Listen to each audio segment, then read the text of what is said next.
Hello, everyone, and welcome to Logic Church. I'd like to invite everyone to sit back, relax, lean back in a comfortable place. Find yourself a beer, some tea, maybe some herbal tea, some chamomile, or water. Soothe yourself, relax, and find your happy place. Find your happy place. That's great. Well, welcome to Logic Church. We will begin shortly. I'm getting set up. I'm getting our Discord prepared for later on in the show, if folks would like to have a chat. Hang tight. Be back in a few.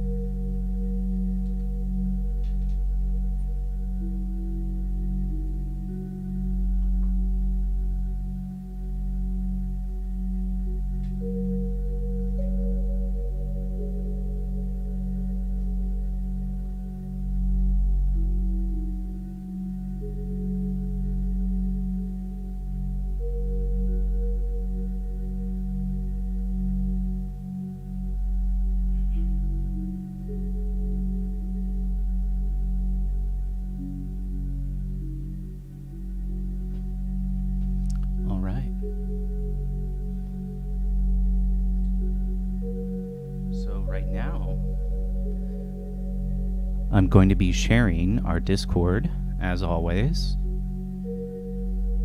at the top of the chat.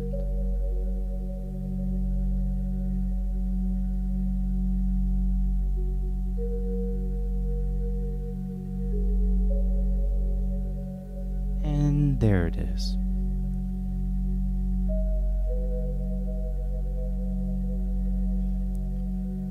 If you are watching later, you can pause the video now and type that in, and you can join as well. And it is Friday, and it has been a long week.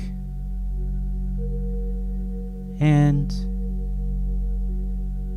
I invite everyone to relax. It's been a stressful time. The world is at it again with their shenanigans, and there's war and fighting,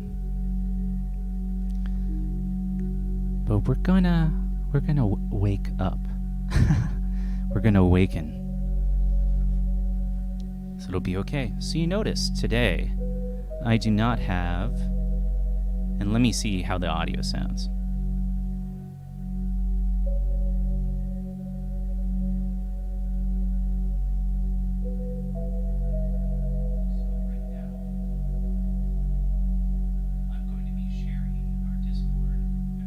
Oh, great. Microphone sounds very supreme. I'm very happy about that. I'm going to turn it down just slightly to deal with that feedback a little bit. There we go. Hopefully that helps.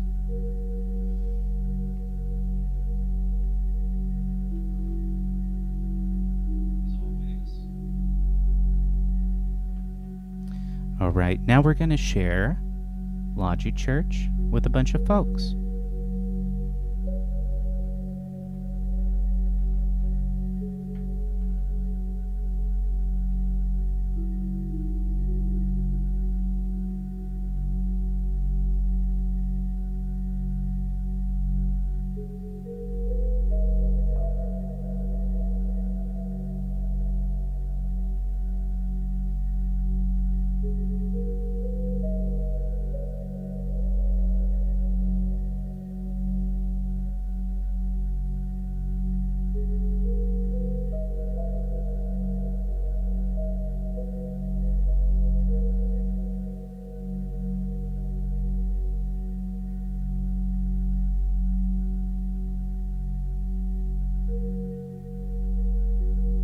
All right, almost done sharing this with people, and we will begin our topic.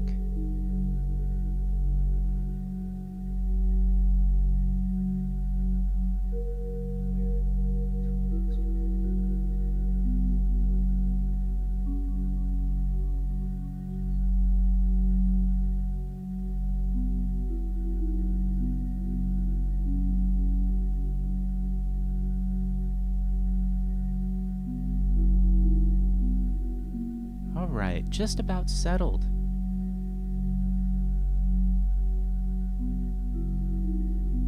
All right. First of all, I'd like to cheers to everyone who's watching later on after the stream has ended. And I will be citing the point, the timestamp, when Logic Church starts. And I'll be providing that in the comments later on, so if you're watching, you can skip ahead. And cheers to everyone throughout the world. And I'm so sorry about all the pain and trouble that's going on right now.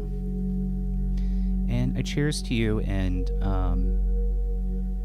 just pouring out a little bit for my homies, you know. Cheers. Great.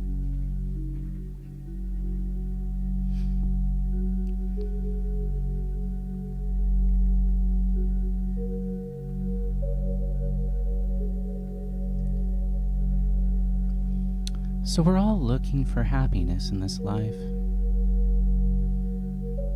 But is that what we should be looking for? And do we know what happiness is? I don't think we do. I don't think we know what happiness truly is. And happiness is not the continual search for happiness, is it? Does it make us happy to toil and push so we may get something that we think will make us happy? Is that a meaningful way to live one's life? That's a very important question to consider.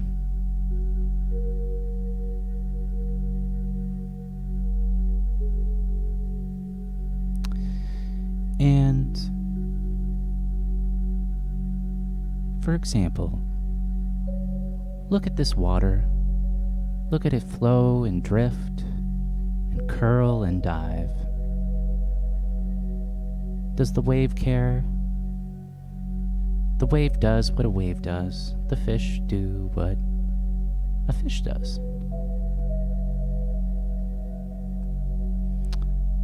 So we ask ourselves, what is it that a human does? Ooh. So we establish that happiness cannot be the eternal seeking of obtention of something to make you happy. And Buddha talked about this specifically with his theory of non-attachment. The more things we have in our life that we feel attached to, the more toil it'll bring us. Have you ever gotten yourself a really nice phone? And you might be thinking, oh, this phone is beautiful. I love this phone. The screen is beautiful and nice. I use it every day and I enjoy using it. Have you ever thought that before? Or a game console? Or anything? Have you ever gotten something and felt, I really like this thing. I love this thing. It's very enjoyable. And then you accidentally drop it. Have you ever done that before? Have you ever accidentally dropped something that you loved? Or have you, or a partner you've had, somebody you've dated, have you ever accidentally said something you regret? Or done something you regret to that person?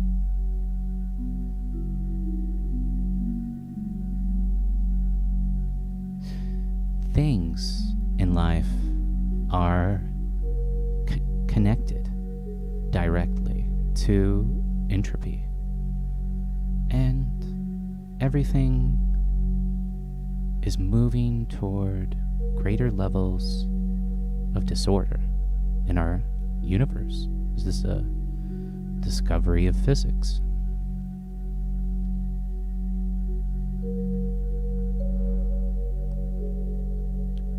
So, in time, everything that you love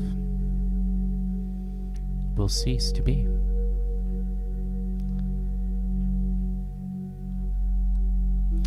So perhaps the correct way to consider this, look at it, is to not attribute one's life to oneself. Because what is it that causes us the pain of that attachment?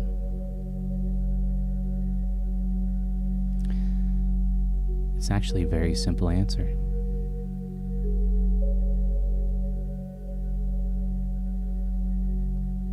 It's the attribution, the actual attachment to the observable material of the world, whether it's a human being, a pet, your cell phone, your car.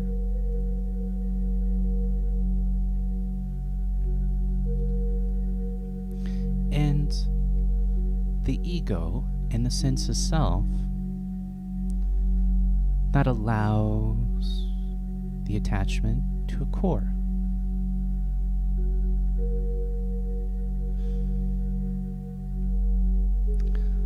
So what is one to do? When, if you can, notice this through the power of deconstruction, then you can observe the world in a new way. What is that manner in which you would observe the world then, you might ask? Well, you ought to ask. You will ask.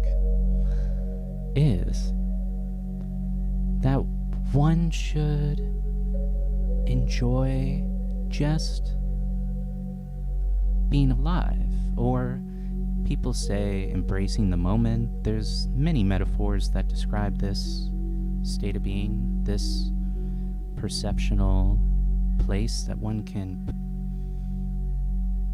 procure their consciousness towards.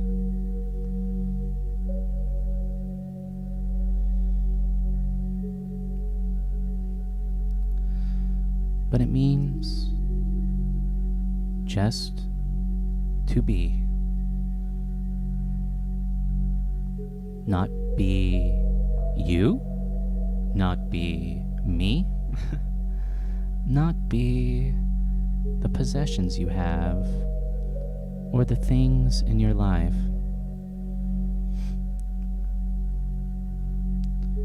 Just existing. And not needing, through realizing the entropy of life. And knowing that what is and what is experienced is temporary, and it is the way. This is the way. Little Mandalorian there for you.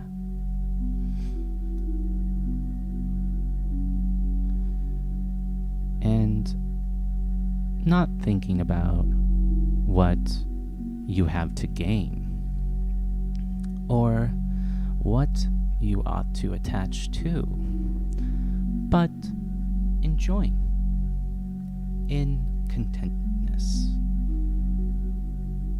enjoying in contentness. And I think that's very important. Cheers to that.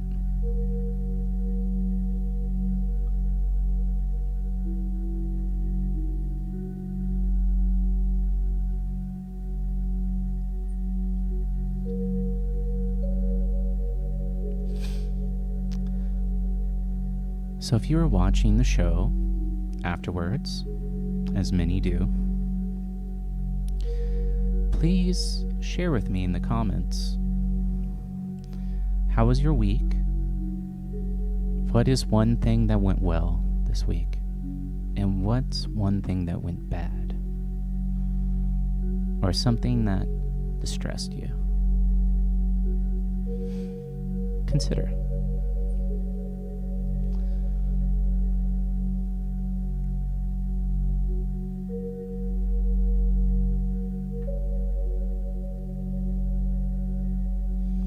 And at this moment, it's very important for us to consider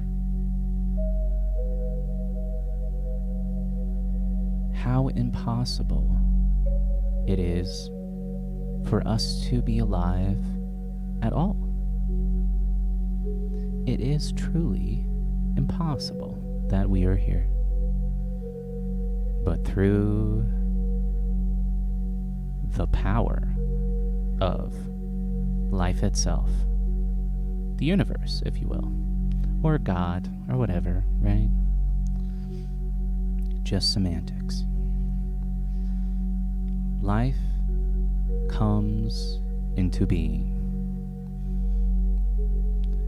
and we exist. And life wants to survive.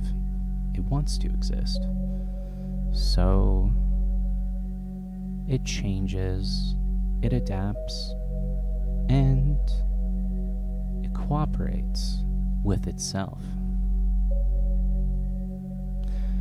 You would say that little orange fish on the screen is a fish. This manta ray is a fish, I think. Not sure. Pretty sure.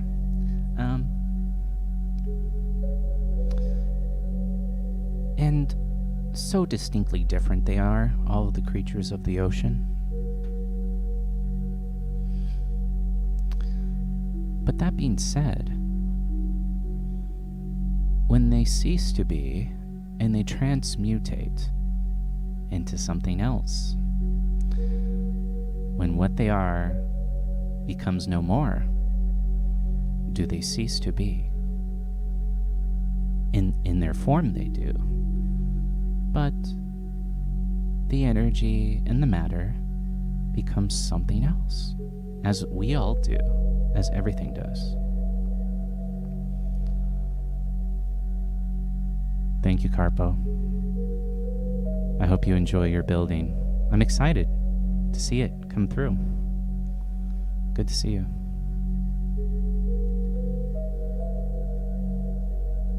Blessings.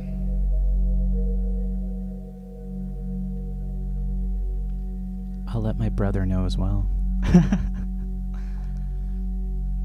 I know you mean me.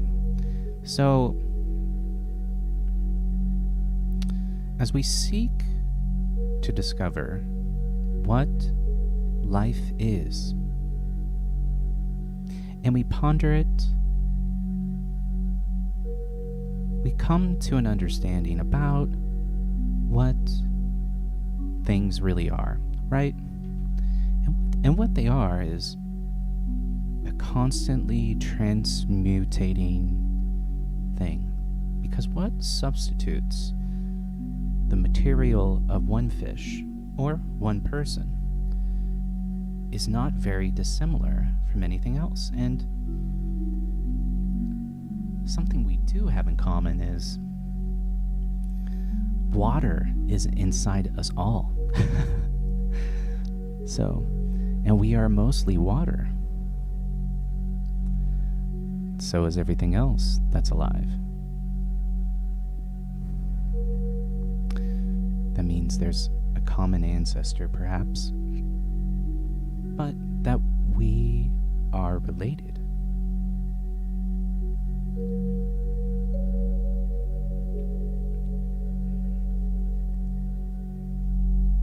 It's true.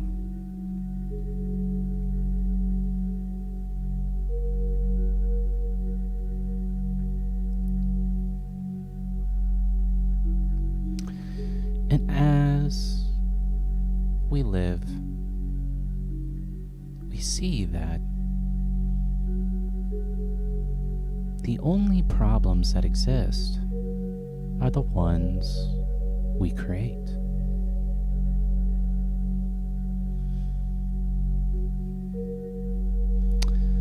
So that means that we create the problems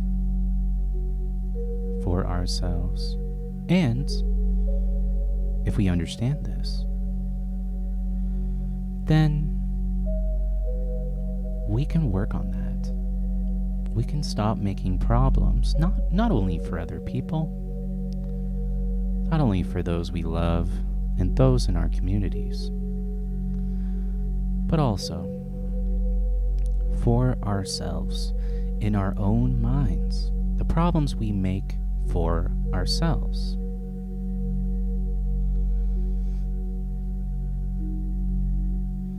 If you consider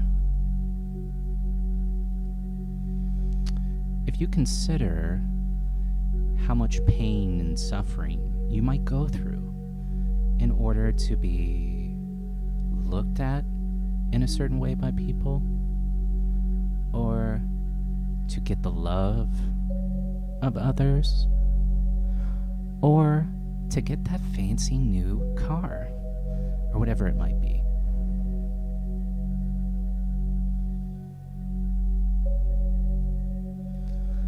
We learn that in time, we may have these things for 10, 5, 1, 20 years, then they are gone. So what are they for? What is experience for if it's fleeting? I have an answer. Experience is for experiencing. So simple, right? As most truths are. Irrefutable and simple.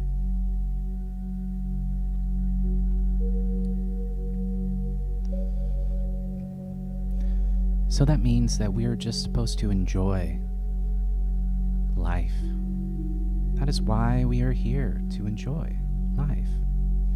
Are you here to fight with your brother or your sister, or your wife or your husband or your father and so forth?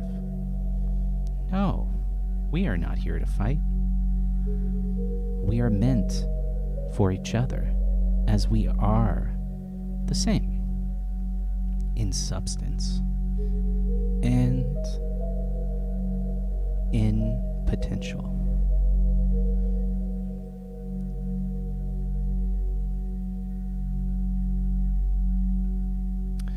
Hold up 1 second and I'll continue this discussion.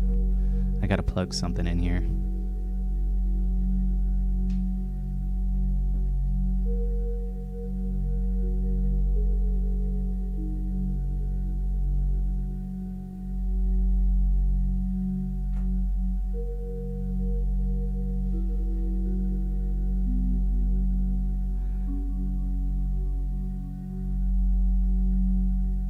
Alright, apologies for that. Occasional technical difficulties. Cheers. Awesome. Okay. So, we don't need to be needing anything. We may enjoy what is there, experience it as it is in the moment that it is, but living in the future, in trying to reach out for something, to get something, for the sake of obtaining. It is all temporary, but it can be worth it if we really take it on as it is, right here, right now. I'm having a nice beer, watching some beautiful ocean creatures, and hanging out with folks on the internet. How fucking sweet is that? Which do you prefer, this or this? Is this disturbing? Let me know.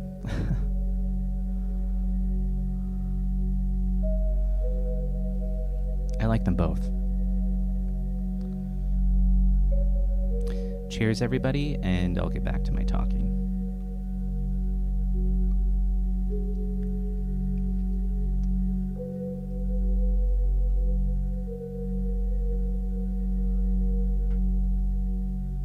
So, we find ourselves searching for truth, for substance. And in our search, do we waste time? Do we waste time indeed?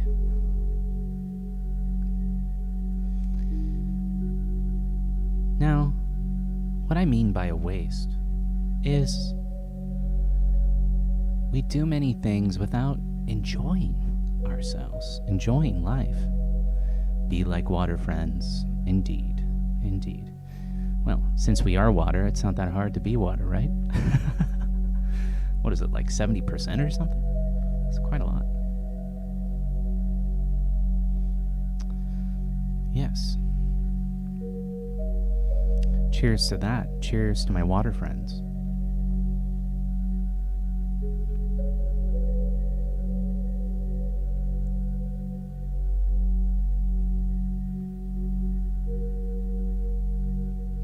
Now, in our endless search, at the end, what do you discover? You're constantly searching for something. Oh, I need a sandwich. I need a cookie. I need a beer. I need a this. I need a that.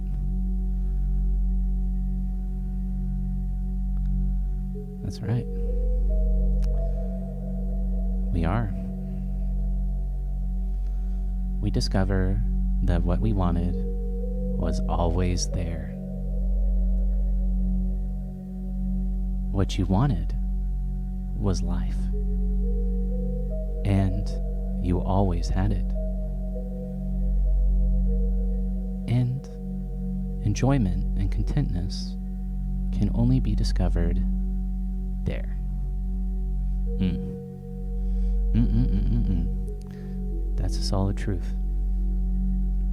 Cheers to that.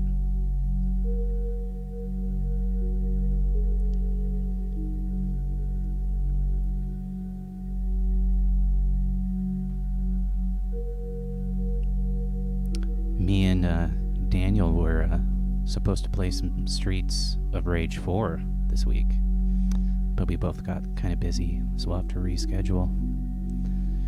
Daniel is one hell of a player. He helped me beat some hard stages. Looks like we got a little issue here. There we go.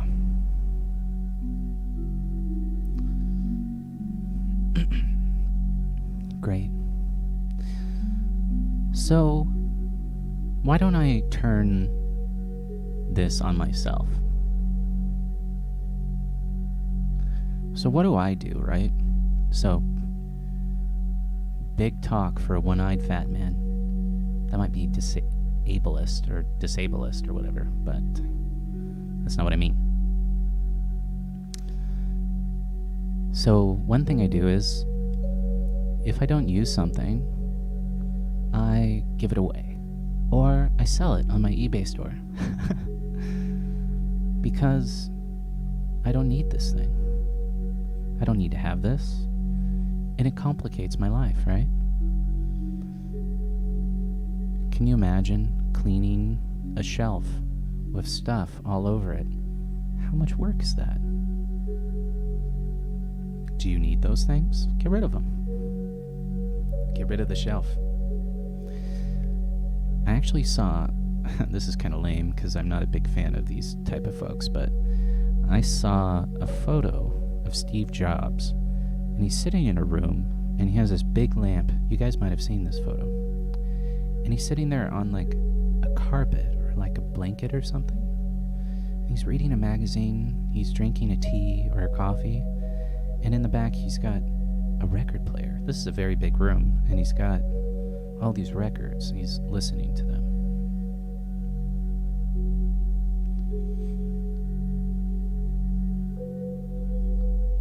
That would be cool if we could play Streets of Rage 4 and stream.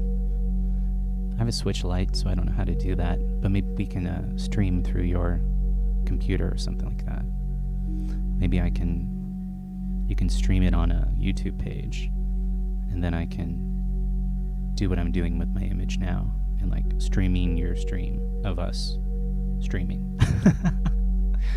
Not a crazy idea, it's possible, but anyway, so this photo of Steve Jobs, the fact that it's Steve Jobs is not very enlightening to me. It is that the space is totally empty, and I started thinking about that. And I started to see different videos and photos of people who would live out of one backpack. So they had all of their essentials in one bag, and that was everything they owned. And I thought, wow, how much freedom that gives you. I mean, you have what you need. You have all the stuff you need. And think about how much more money you would have. Safety. Money gives us safety, food, shelter. Money is the most important thing on the planet, and you have to be careful with it.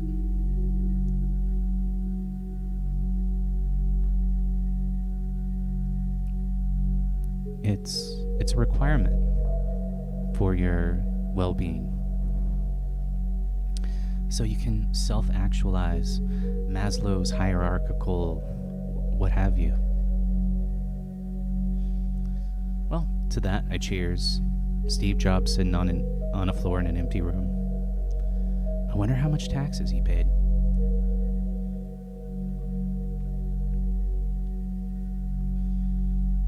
Nice.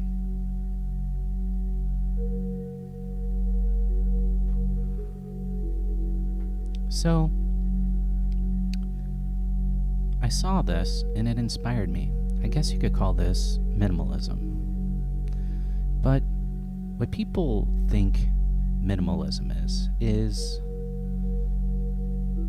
kind of strange, actually.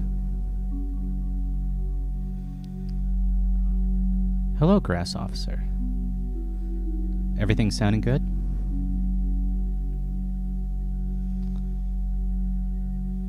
And I started to think,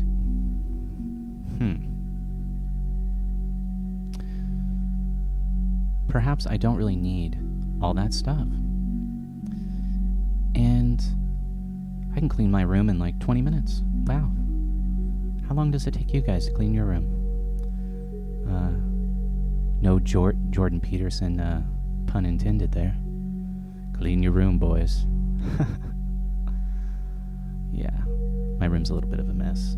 Please forgive me, Mr. Jordan Peterson. My apologies. Good to see you, Grass Officer. Oh, I know who that is.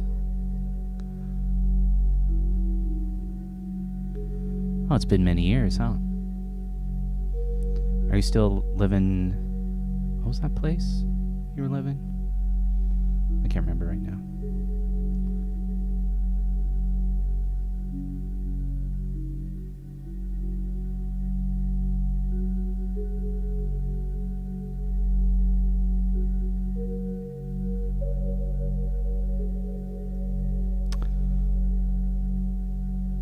Oh, yeah. Oh, Daniel, you're a fan of Jordan Peterson, huh? Well, that's funny.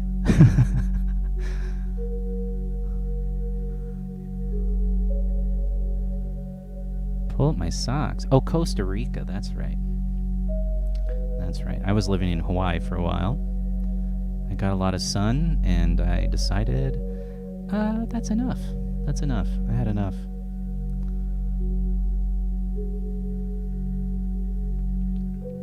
So, the reason why I don't have a camera, which I might get one, is the microphone on my camera was messing up my audio on the last stream, so that was a little bit of an issue. But we're doing good now.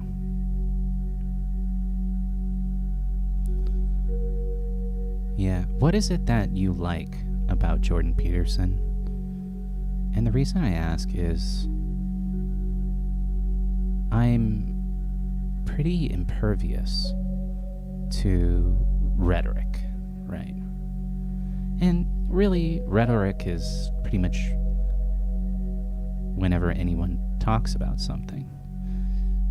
Whereas the listener, the person who's the observer, is taking someone's word for something.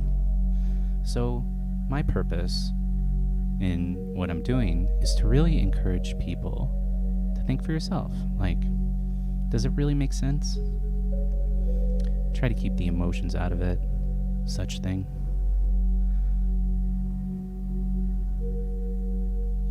That's good. Oh, pull up your socks. Oh, maybe you mean pull yourself up by the bootstraps. Wow, I love it when I hear that. Pull yourself up by your bootstraps. Dude, nobody wears bootstraps anymore, okay? He sounds like Kermit, that's true. Oh, I'm Kermit the Frog. Nice. Yeah, it's quite funny. He's a funny man. And I love it when he gets really upset. Or, emotional. Oh, I'm so upset. Well, it's okay, Jordan Peterson. You just want to give the man a big hug. Yeah, that's right, Mickey Farley. You said it, bud.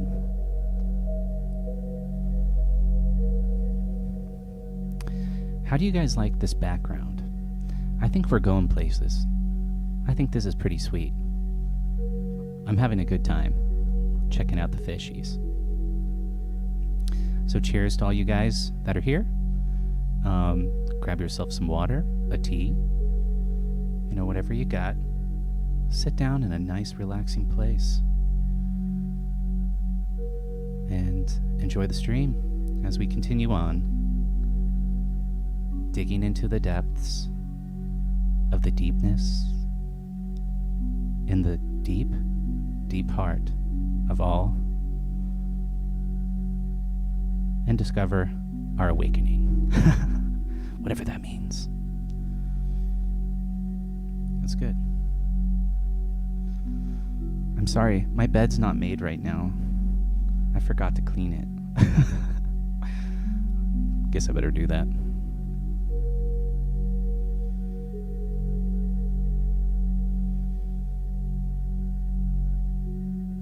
Yeah, it's almost like when you tell somebody to pull themselves up by their bootstraps, it's like kind of demeaning in a way, right?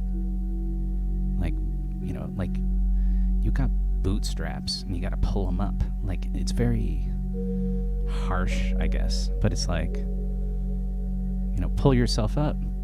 That's almost encouraging. I would almost like to hear that.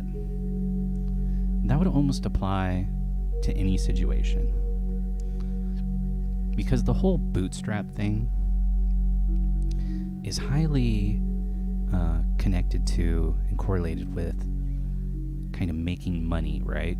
So it's almost like dirtied in a sense.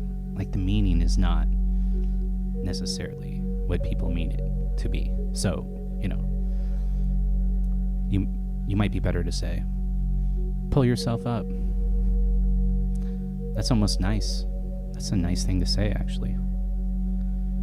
Yeah, every Friday, 7 p.m. PST, is when we're having the stream. And I start inviting people on to chat through Discord at 9ish. Maybe 8:30 tonight. We'll see how it goes. I'm gonna make you a moderator, Daniel, so you can destroy those bots for me if you could. It's not a big deal, but I don't know. I guess if they're not too much of a problem, it's okay. Oh, there he is, Mr. Cloud 96002. Hello, welcome to Logic Church. One thing that always hypnotizes me is how inaccurate the live chat number of watch people is. It's like totally different on my computer and my iPad. Man, Google, I love you. Please don't demonetize me for saying this, but you guys gotta fix your stuff up, bruh. Well, welcome home, Mr. Cloud 96002. Oh, the power, baby. Okay, let me catch up on these comments. Yeah, first step is to get your life in order. And I guess you're going to want to find out or discover what that looks like. What are you getting your life in order for? Right? Like, are you going to be a police officer? Are you going to be a mailman or woman? A male woman? That's up to you, right? So, you have to imagine a trajectory. And if you can imagine a trajectory where you want to go, then you can start organizing things. What kind of clothes do I want to wear? What do I want to look like in this situation? You know what I mean? What tools do you need in order to do that thing you want to do? Or that thing you want to experience, right? And that's the ticket. That's the key. It's crazy, because I know we have 6 people watching, but it says 3 on one, 4 on the other.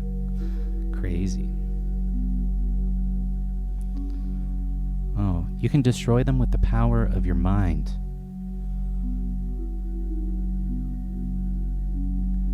Oh, I want to go back a little bit. Mickey Farley made a good comment. Like, the expression should be, you don't have to pick yourself up by your bootstraps to pick yourself up. Oh, that's curious. That should be the real saying. But it's telling that they choose what they do. Yeah, that's true. We do choose what we do, right? Nice. Solid. What did you miss?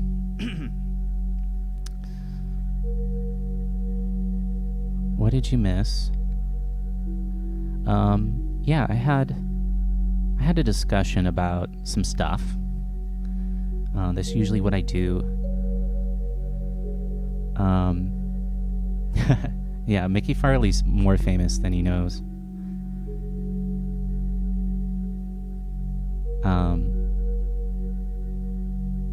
I'm sorry, I lost my train of thought.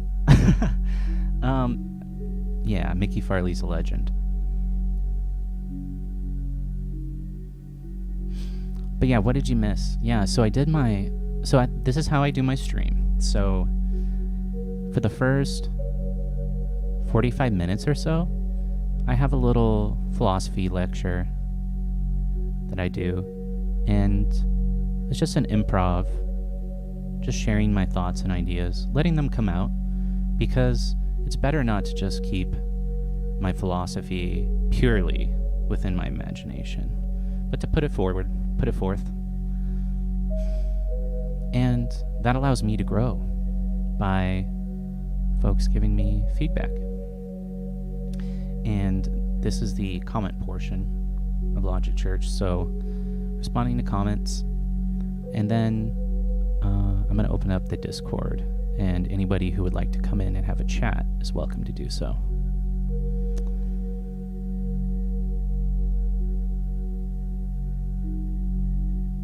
Huh. Yeah, there's a lot of weird bots, and they have a lot of strange names. Sometimes I see, like, Western-type people, like Jimmy. And sometimes it's, like, Arabic or Russian, or I don't know, strange. I'm not too worried about it.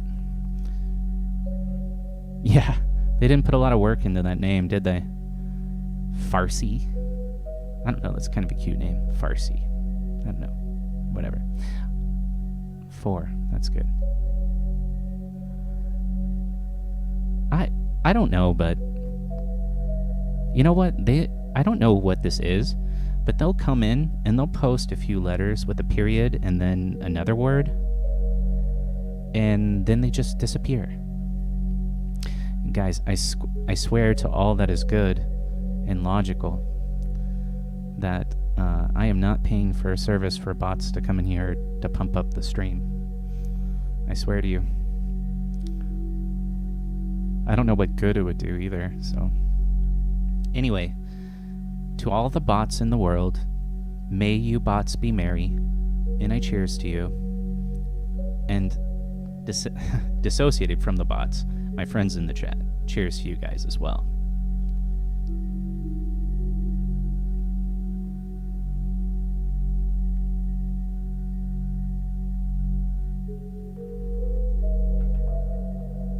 So guys, please tell me one thing that's good that happened this week for you.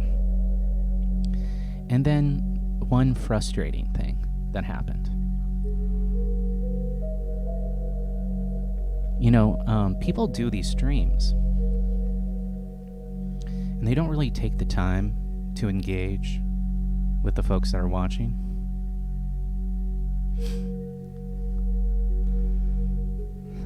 By all that is logical, I swear this. I swear unto thee.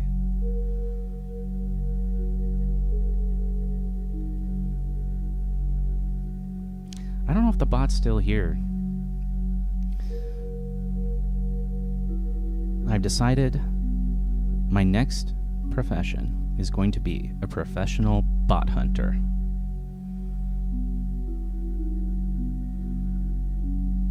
Bots beware, you're in for a scare. Ho ho ho ho ho.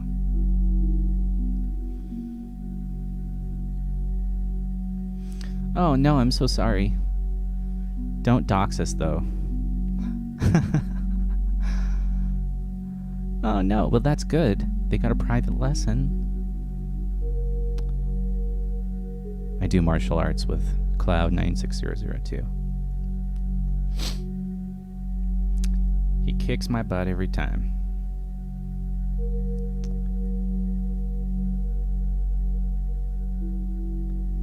Unprecedented criminal. Wow. What a name. Who are these people? I'm going to find them. I'm going to call my organization Anonymous 2. Okay, we're not anonymous. We're the new Anonymous.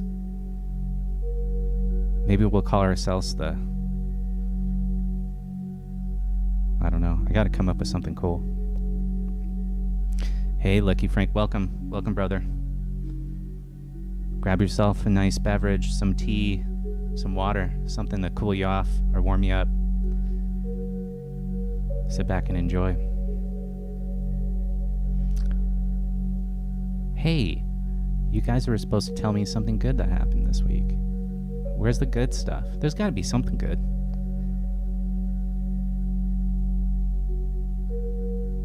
Take your time, brother. Enjoy that cool water. So in future streams, I may do musical performances. I'm going to need some tools to do that. So look forward to that. And also, I have an album that I finished. Several albums. I need to release them. So I'm going to be working on that as well. Great. Well, again, I want to cheers to everybody that's here. Thank you guys for coming and hanging. And later on, we will be opening up the Discord, like I said. So cheers, guys.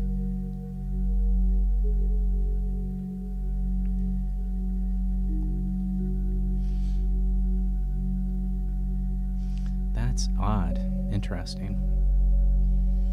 It's almost like they want you to know they're doing something they shouldn't be.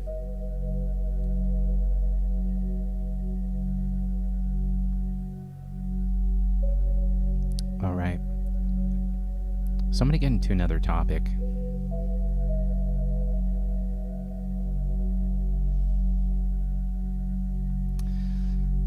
So have you guys ever noticed that something might feel off? Like kind of an uneasiness. I think everybody at some point experiences some kind of uneasiness, some kind of weird sensation, which you can't really put into words. I wouldn't call it an anxiety, perhaps. It's more of a lacking kind of a sensation. Like we need something. Like something's not there.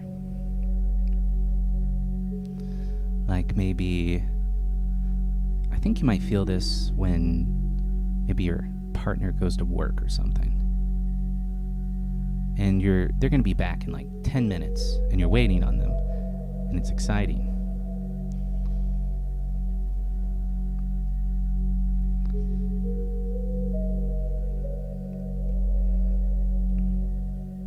Have you ever tried to, instead of getting, all excited, and maybe you should be a little excited, but, or maybe you're coming home from work after a long day of work, and you're in your car and you're driving down the street, you're getting where you're going, cruising around on the bus, whatever it be, or you're about to go meet a friend or something. And you're getting excited, and it feels like you're about to get something you need. That's so funny. I have the same problem with my cat, who I unfortunately adopted,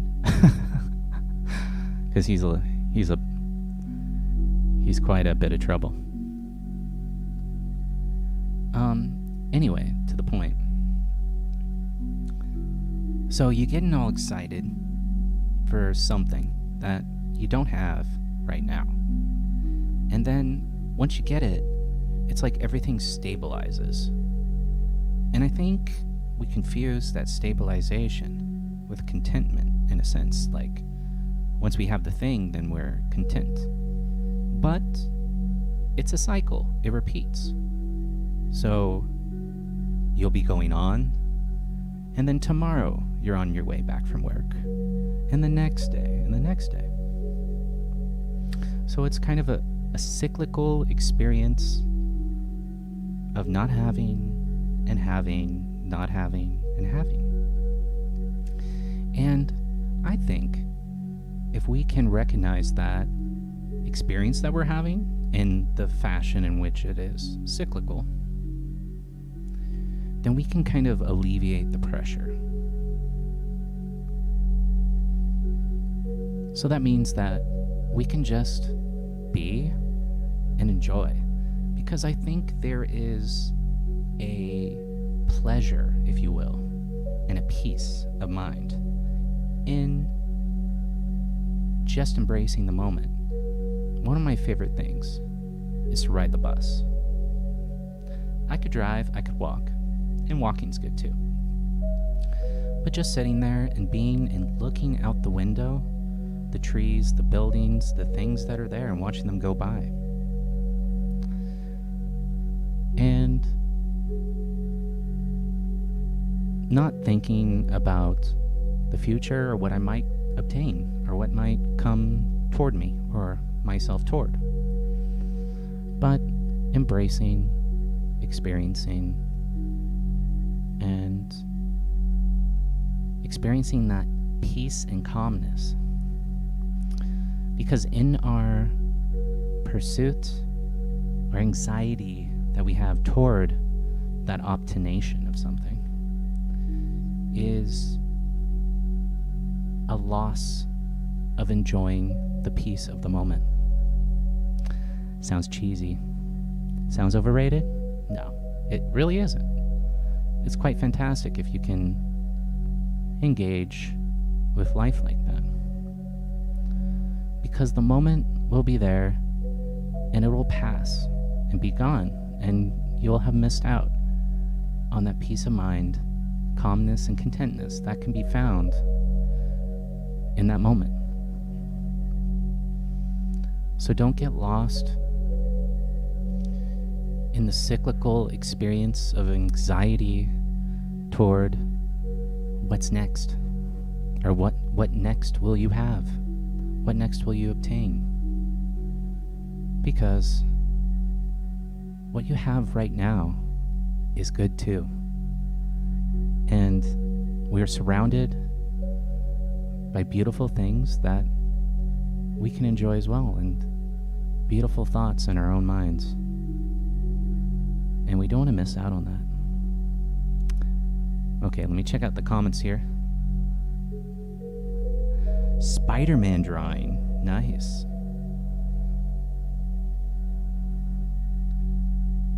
I want to see that. Daniel, have you thought about doing like Twitch streams of drawing? I bet you'd be a star, man. Anyway, cheers to everybody. Okay. Mickey Farley. That's what I was thinking. It was also odd because the name coincided with the topic of conversation. Wow. Yeah. That's true. Yeah, so I have a little cat, and he won't leave me alone. And he just follows me around, which is great, right?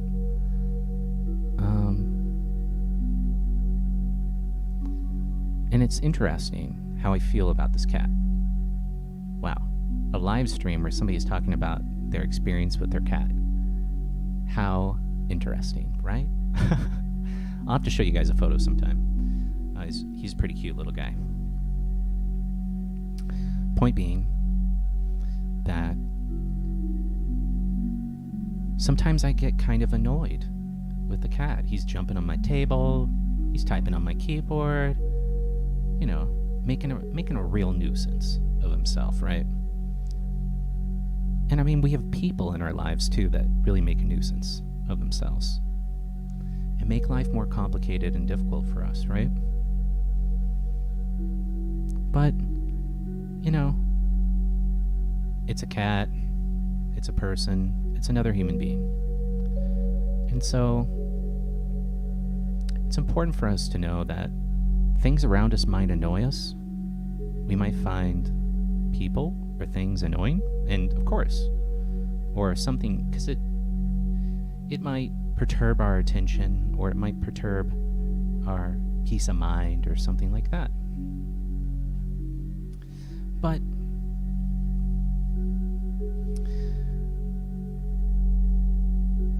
we have to see that we too are not perfect, that we can be annoying. And I know I am. I'm horribly annoying. That's my greatest fault. So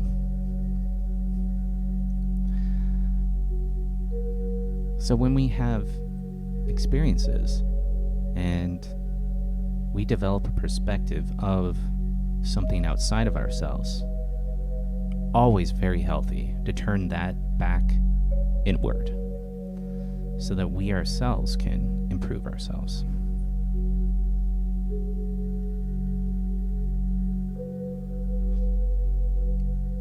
Great. So if anybody else has any good news or anything good that happened to them this week, or anything that they're pondering, any questions, or anything you'd like me to discuss, let me know. I got a million topics, so I'd be happy to share more thoughts.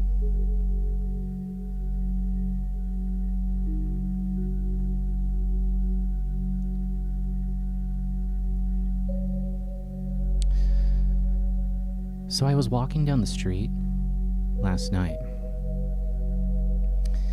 and this is something I do almost every day.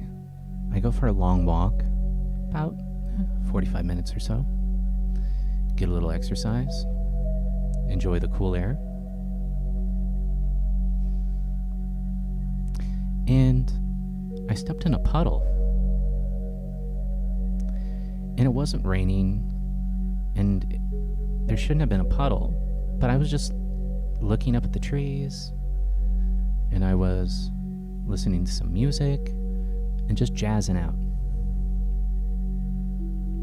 And I thought, and I was wearing suede boots, so it's like, oh man, I just got water all over my suede boots. Not cool. And in that moment, I could have cursed God, like, God dang you, kind of a thing. But what good would that be? I'm gonna move this slightly. Hopefully that helps. Yeah. And I could have got upset, right? I could have got angry. Like, crap. I'm such an idiot, kind of a thing. So I looked at my boots. I took the other boot that I didn't step in the water with, and I stepped right in that puddle again. I thought, you know what? If the suede boot is going to get ruined, I'm going with the other one too. So I got down, and I put a little bit more water on the shoes to kind of even it out. And I kind of like how they look now. So that's how you make lemonade out of lemons, my friends.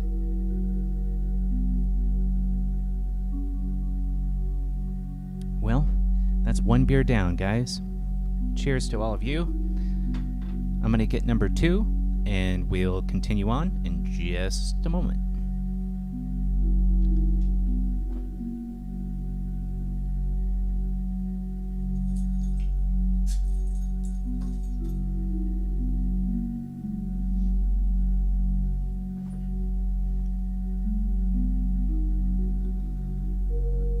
Okay.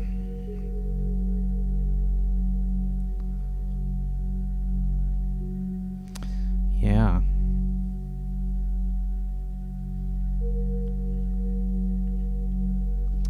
Right. I think the most common experience that we have as people is not knowing what to do. What do I do? I don't know. There's so many choices. So many things you could do, people you could talk to, paths to take. And I think it's important for us to realize that there's no right direction. Isn't that interesting? There's no right direction. There's too many directions for there to be a right direction. I can go horizontally, vertically, jump, move side to side, whatever, right? So many options that there is no right option. That's an interesting thought.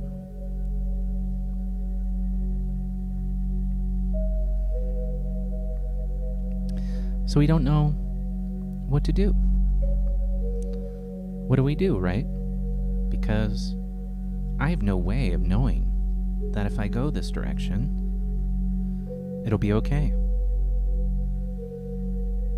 If I go this direction, will my wildest dreams come true? I don't know. Your wildest dreams will come true if you go this direction.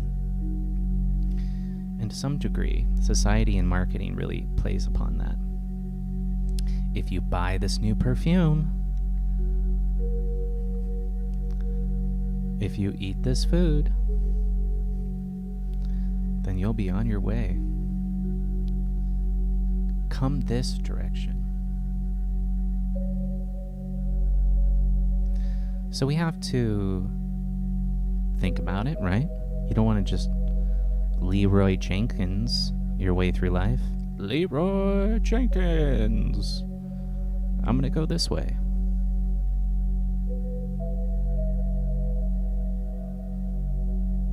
Right? We don't want to be like Leroy Jenkins. But sometimes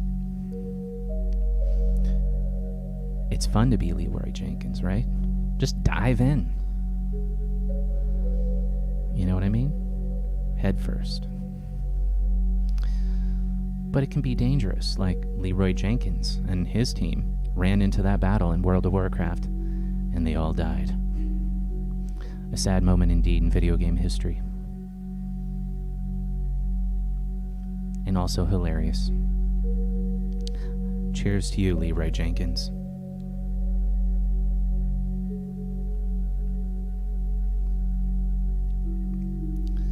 So we think about it a little bit. We think about what we want to do.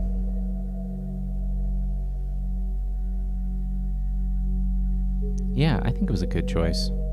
And they look fine. But they would have looked weird if I didn't do that. So now I got like these punk rock suede boots.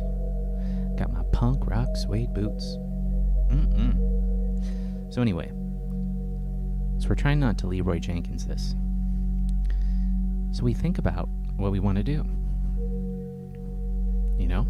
And once we think, we stop thinking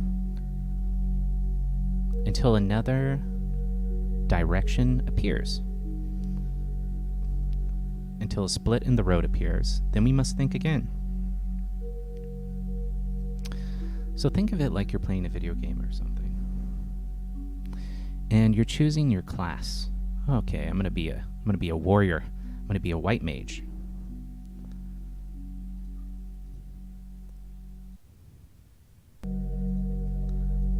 Right? And once you decide your class, I feel like it's a little loud. Sorry guys, I'm going to turn it down a tiny bit. Just a tad. No, maybe that's too low. There we go. So, once you decide your class, okay, alright, I'm going to be a white mage, or a black mage, or whatever you might be. Sorry, Final Fantasy. Okay, that's my job. That's what I'm gonna do. And then you move forward with that. Because what else could you do? If you don't choose a direction, then you go nowhere. So you choose the thing, and you forget it. You forget about it. You move forward. You look for that next split in the road. And then you choose, you think about it, you choose again. And sometimes you Leroy Jenkins that shit. And you just go right in. You're like, I'll just go this way, why not? And sometimes that's fun too. So you don't always have to think about things when making a choice. Sometimes. And just enjoy the experience. And that's all you can do. And there will be an end to the path you walk. Or will there be? Ooh, dun dun dun. Yeah.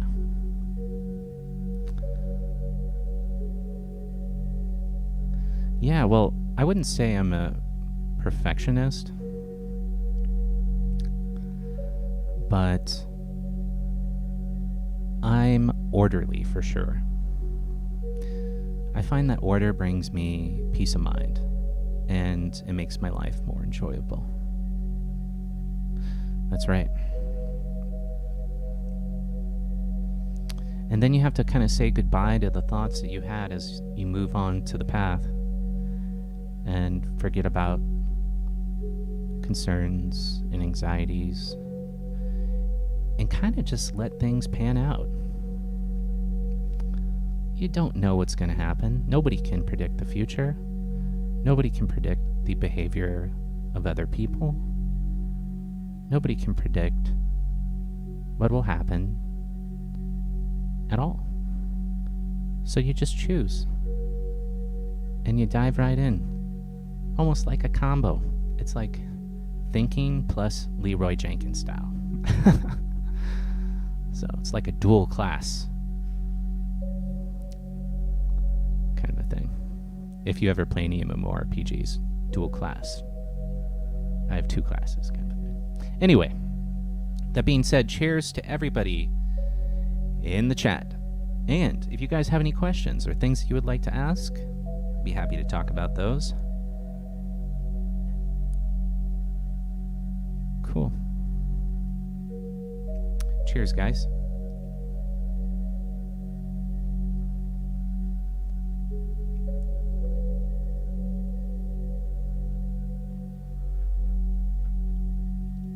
So Cloud96002 says, overthinking, it can be a hindrance on progress.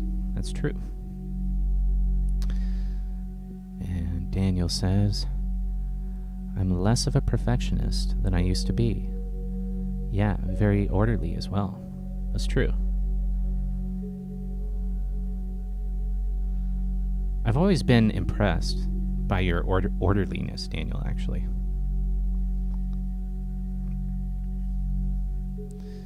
Very impressive power towards orderliness. Orderness. I'll just invent a new word.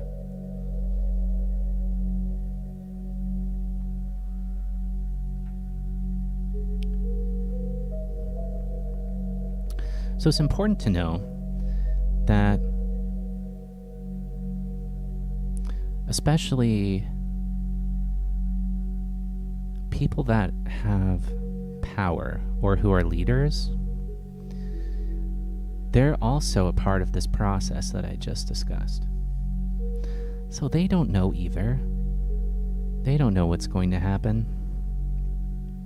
They just choose a direction and just Leroy Jenkins that stuff.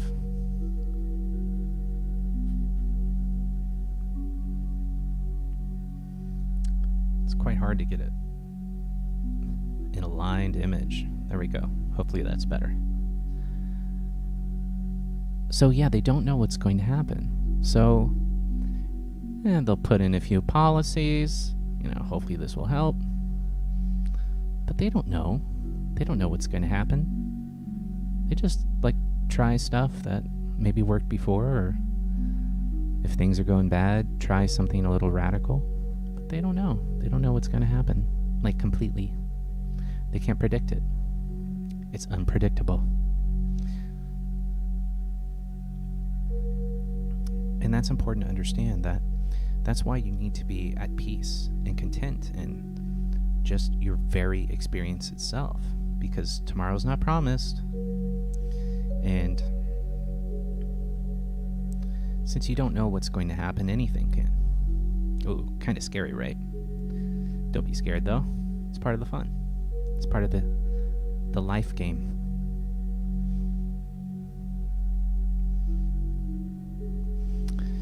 Because it's a combination of balance and chaos, clashing with each other, constant disorder pushing at the balance, and balance trying to maintain itself against the chaos, the disorder, and the two forces push against each other.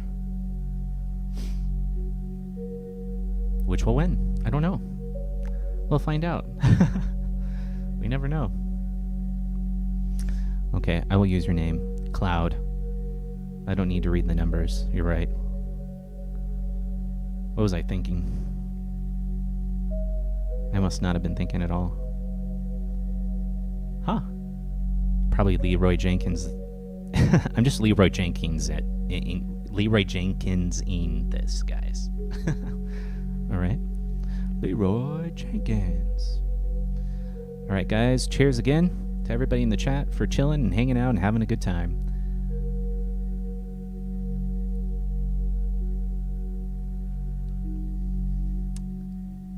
All right. So I do want to say that Ukraine is definitely in my meditations. And I hope everybody over there is okay, as I'm sure all of you do as well. And it looks like the Russian troops are closing in on Ukraine's capital, Kiev. So I hope everybody's going to be okay, especially the people who couldn't get out.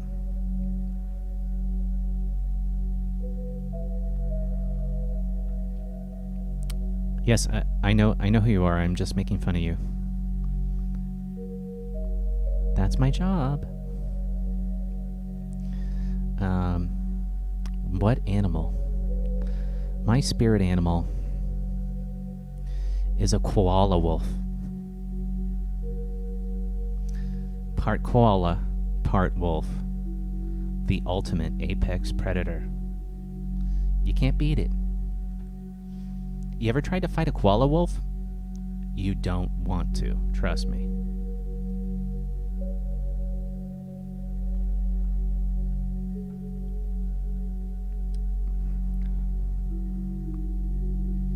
I've wrote many fan fictions where people were injured by koala wolves. And it's not pretty, guys. It's not pretty. Yeah, I hope it'll be okay.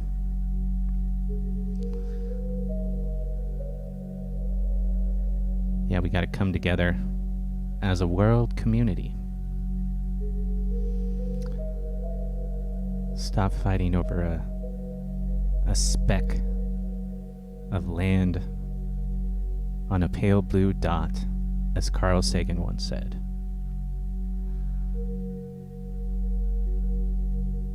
I will say, I'm quite a fan of Carl Sagan, and I have all of his episodes. And every once in a while, I'll curl up with a warm blanket and enjoy me some Sagan, baby. Sagan, baby.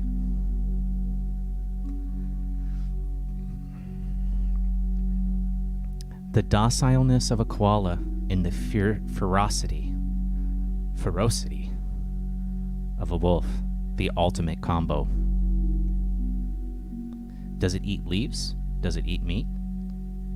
Who knows? Nobody's ever seen a koala wolf in person before. It's one of those elusive crypto beasts.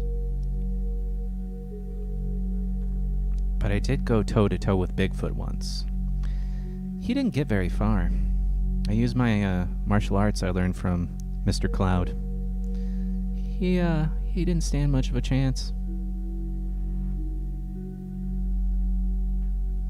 Yeah, koala wolves. Don't mess with those guys. They will mess you up, no doubt.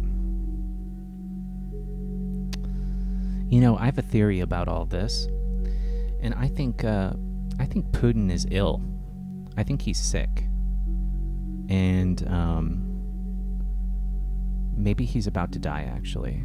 And so he feels like, well, looks like I'm done here, so might as well try to get Ukraine and return the Russia back to its past glory, you know.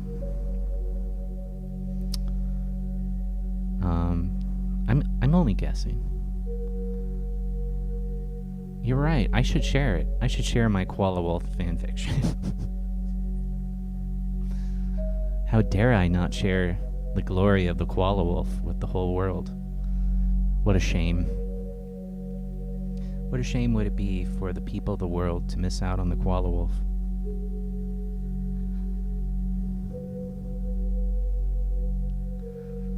That's great. Great. So if you guys have any questions, I'd be happy to talk about that. Any topics? The spirit animal question. I guess it wasn't spirit animal. It was what was my favorite animal. Probably my favorite animal is a sea otter. Those little bastards are cute. You gotta admit. But you see how they open up those clams? Those little guys, don't mess with them. They'll tear your face right off. I've seen things. Those are some vicious little creatures. Jeez, I'm only on my second beer. Alright, well, let's get into a serious topic.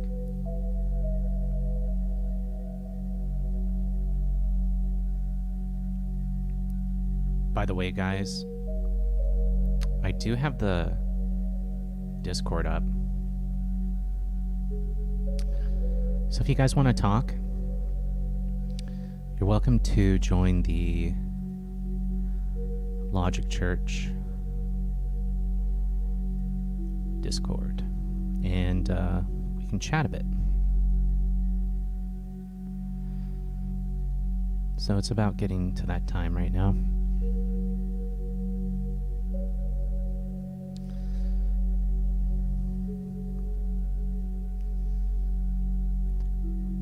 Wouldn't it be nice to be a dolphin?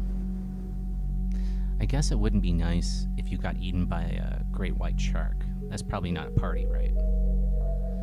Can't be all that good. Cheers, guys.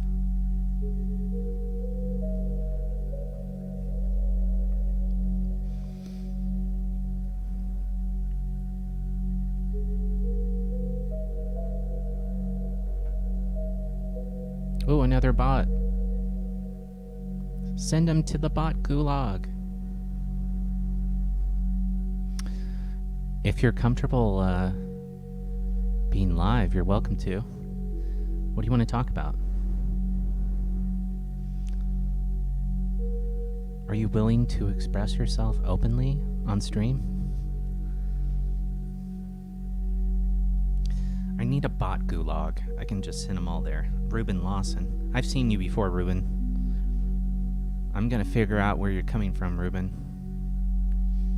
I'm gonna use my anonymous hacking skills. By the way, if anybody's listening, I'm not a part of Anonymous. I'm just making a joke. Just gotta clarify.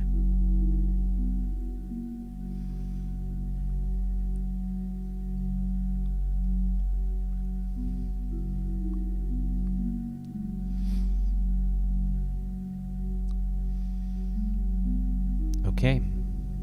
All right, we have our first guest. Or maybe not.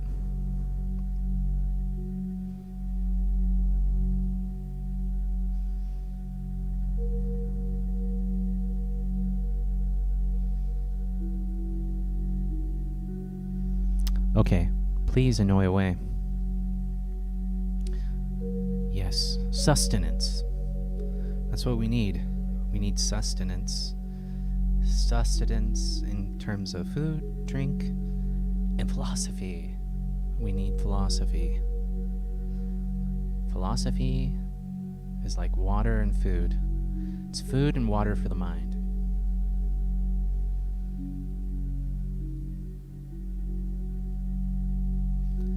Great.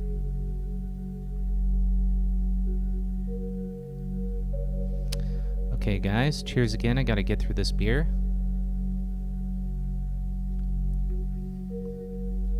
Dolphins can kick the shit out of sharks, though.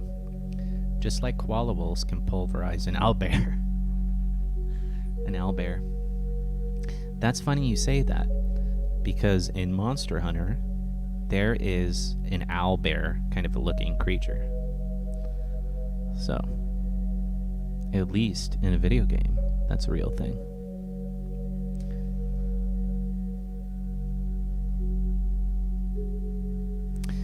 Alright, guys, take it easy for a moment. We're about to have our first guest. then I'll have to check the audio.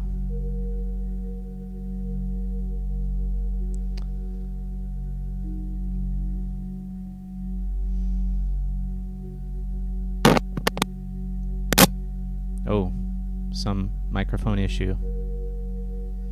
All right. Oh, there we go. Can you hear me? Yeah. Oh, nice. Say something. I'm going to watch my desktop audio. Make sure everybody can hear you. Something. Okay, Something. great. So everybody in the... Oh, perfect. So everybody in everybody in chat, confirm you can hear Mr. Cloud. I had to pause the stream because I was getting like a weird echo of your voice. So. Oh, no. Oh, yes. Yeah. When you double things up, that can happen. Okay, I'm going to see if I can turn down your volume slightly. You sound very crisp. Okay, say something. Speak to me! Okay, I will speak to you. Words and things. Okay, well, hold up. I don't like that. Maybe No? say something now. Okay, I'm saying something now. Okay, great. Great. Everybody let us know how it sounds. Okay, so tell me one good thing that happened to you this week. This week, like, well, I already told you, like, I put it in the chat. I've been, like, trying really hard to get new clients into class, and I finally got someone to come in yesterday, so. Nice. Did you get them signed up? What was that? You get them signed up for next week? So, I'm not the kind of person to, like, be pushy on sales, but I did he said he was interested and he's going to come in next week, so I figure next week I go and, get them all signed up, everything all set aside, and, get a uniform ordered and whatnot. And Nice. Cool. Yeah. So, Mr. Cloud is a black belt, and he's my teacher, and he kicks my butt on a weekly basis. So, Not hard. not too hard. Just a few bruises, not too many. Yeah. So, yeah, guys, the link for the Discord, I'll repost that in case you guys don't have that. Oh my gosh. Technology is perhaps the best thing that has ever happened to us, and the worst. Oh, yeah. The worst. Because more complications, right? It's actually really funny how technology has affected our society and culture in just so many different ways. Like, when you take a look at people who are slightly older who didn't have that kind of effect compared to people today who are just so in touch with everything. Like, literally, we have so much knowledge at our fingertips. If we don't know how to cook something, we could just look it up. People 30, 40 years ago couldn't do that. They had to figure it out. Or pray they had a cookbook. Yeah, like today, It's like the golden age for food. Right. Oh, no, that's curious. Because today I had to cut up an onion for something I was going to make. And did you slice it or did you dice it? Well, the thing is, whenever I cut up an onion, it makes me cry like a little baby. So Yeah.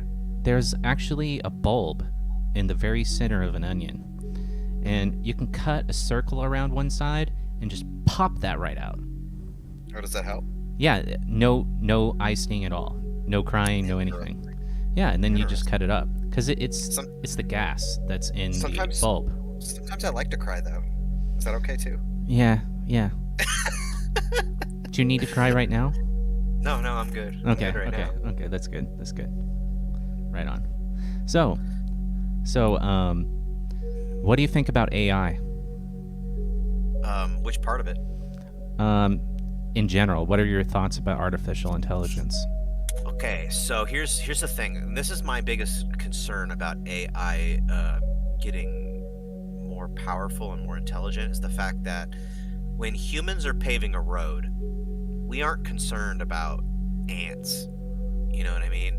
And I feel like at some point, if we get in the way of AI, they're just gonna get rid of us just like we would an anthill.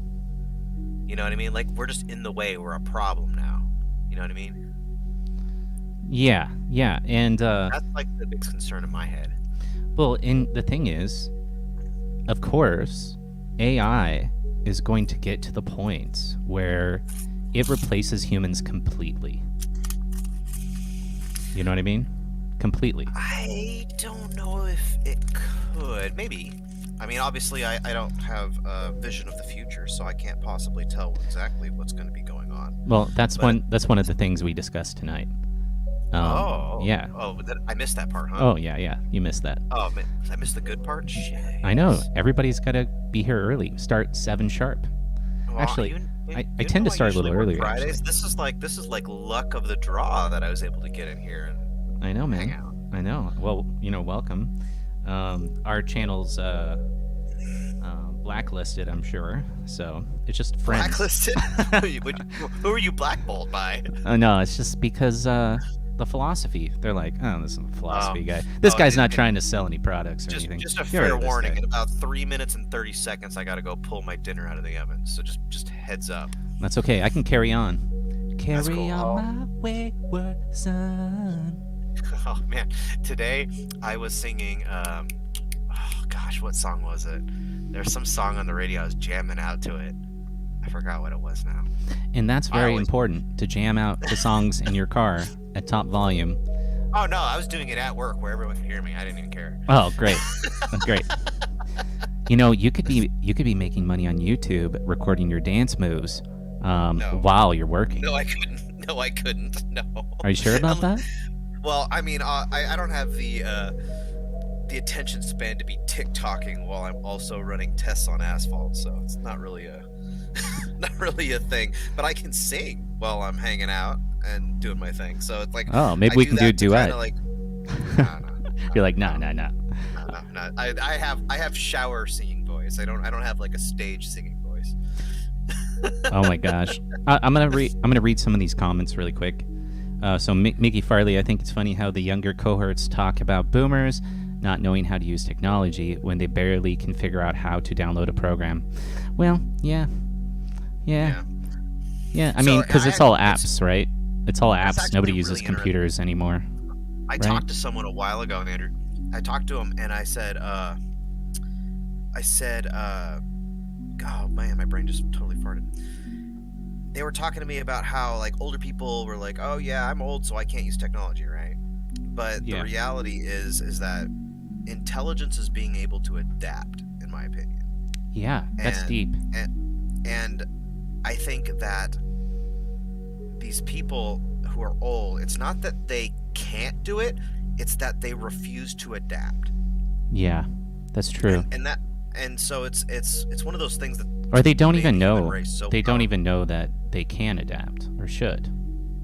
You know what I mean? Yeah. I mean, you got to think about it. Like, part of the reason, like, Neanderthals and any of that, all of the world growing in one sense, like, the reason we evolved is because we could adapt. That's We right. changed what we did to get a better outcome. Yeah, that's true. So I'm So, so I'm gonna yeah. read a few more comments. So if you get the center out, I'm not sure what that is. oh, he's talking about the onion. He's talking about the onion. Oh, He's yeah, talking about yeah. cooking on onion. Yeah, Yeah. try the onion, bro. It's good. It's good, man. I love to cook. I never follow recipes, though I started out by following YouTube videos, but quickly developed my own style. That's great. That's what I do too with music. I just kind of learn a little bit, and then I, just kind of do my own thing. I used to pick up 4 or 5 ghost peppers in the pan with my chicken. The cloud of capsaicin, I'm not sure how to say that, was enough to repel bears. Capsaicin. Ooh, Capsaicin. that's a fancy Is that word. one? It's the chemical that gives the sense of spice. Yeah. And then Daniel shared something. What would we do without YouTube? So many lessons learned and video assistance. That's true. I think it just gets kind of nasty when, the videos are just about distracting you. Like, I feel we should all be trying to learn. And I think when we're learning, we feel good.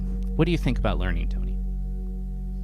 What do I want to learn? What do you think about learning itself? Oh, in general? So I'll give my quick thought on learning, and then I'm gonna go pull that pizza out of the oven. I think learning is a constant thing that everyone should be doing. Like, we should always be students, no matter how knowledgeable we are in a subject. Yeah. That's how I constantly am growing as a martial artist, is because I always want to learn. If I've got someone who walks in the door and they've got knowledge from something else, I try to take that knowledge and incorporate it into what I do to improve myself. Now, there's some things that I don't use, some things that I do. But at the same time, if I act like I know it all, I have no room to grow. That's true. Uh-oh. Okay. We lost our music. Go get your Give me a pizza while we repair this situation. There we go. All right. Well, for me, I think learning is really important. And the reason is that I think many of us don't know that we can learn, in the sense that there are a lot of things that are hard, that are complicated, and we think that we can't understand them, but we can. And what's really cool about the internet and YouTube in general is, if we have a question or we want to understand something, we have, almost limitless access to information and knowledge. This is the true great thing and success of the internet. You can find out about anything.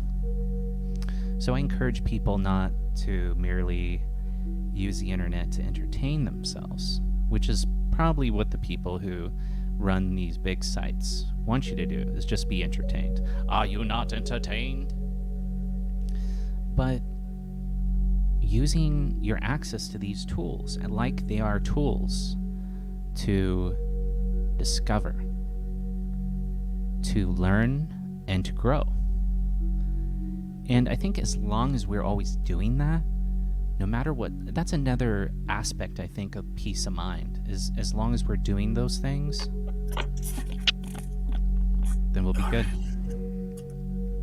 He's back. I made it. Didn't take long. All right. So if anybody else would like to chat, I do have the Discord link in the chat, so you guys are welcome to join our Discord and join in on the discussion. So is that a beer I heard? Oh, you are absolutely correct, sir. That is bullet number 2 for me. Well, what are you drinking tonight? I am Have you heard of the company, Farmers Brewing Company? Mm-mm. It's a smaller place down near where I live, and it's not too bad. Great. I'm drinking one of their wheat ales. Ooh, wheat. Wheaty baby. So,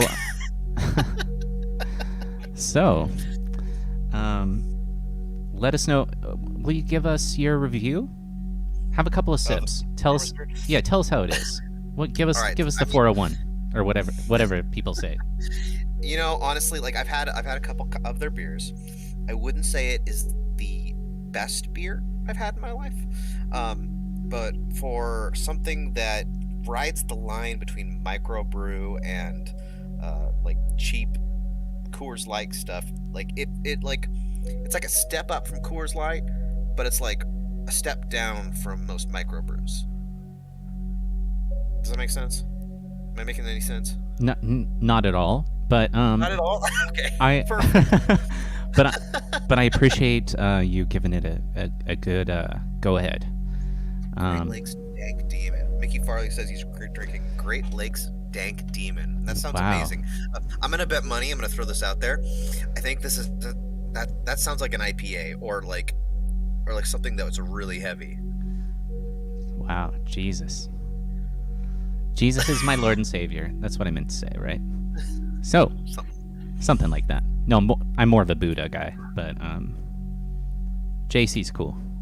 I'm cool with JC. You down with JC?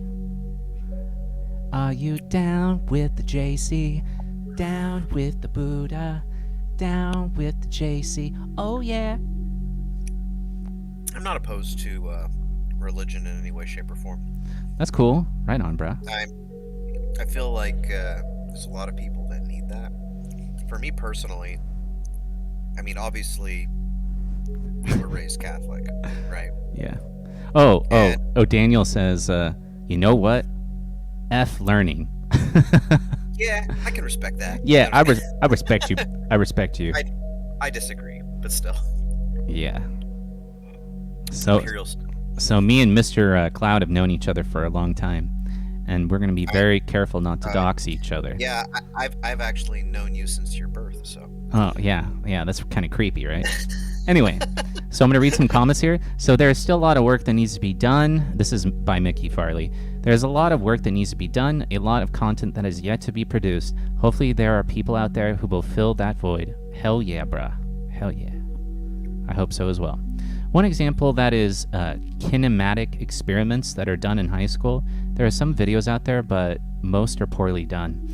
Yeah. Well, we appreciate you, Mickey Farley, making your math videos. I hope that those can go towards some good use as well. And I hope you enjoy your Great Lakes Dank Demon. Whoa, what a name for a brew. All right. And then... I was commenting on earlier, yeah. Yeah, we read Manuel Daniel here saying F learning. I respect you, brah.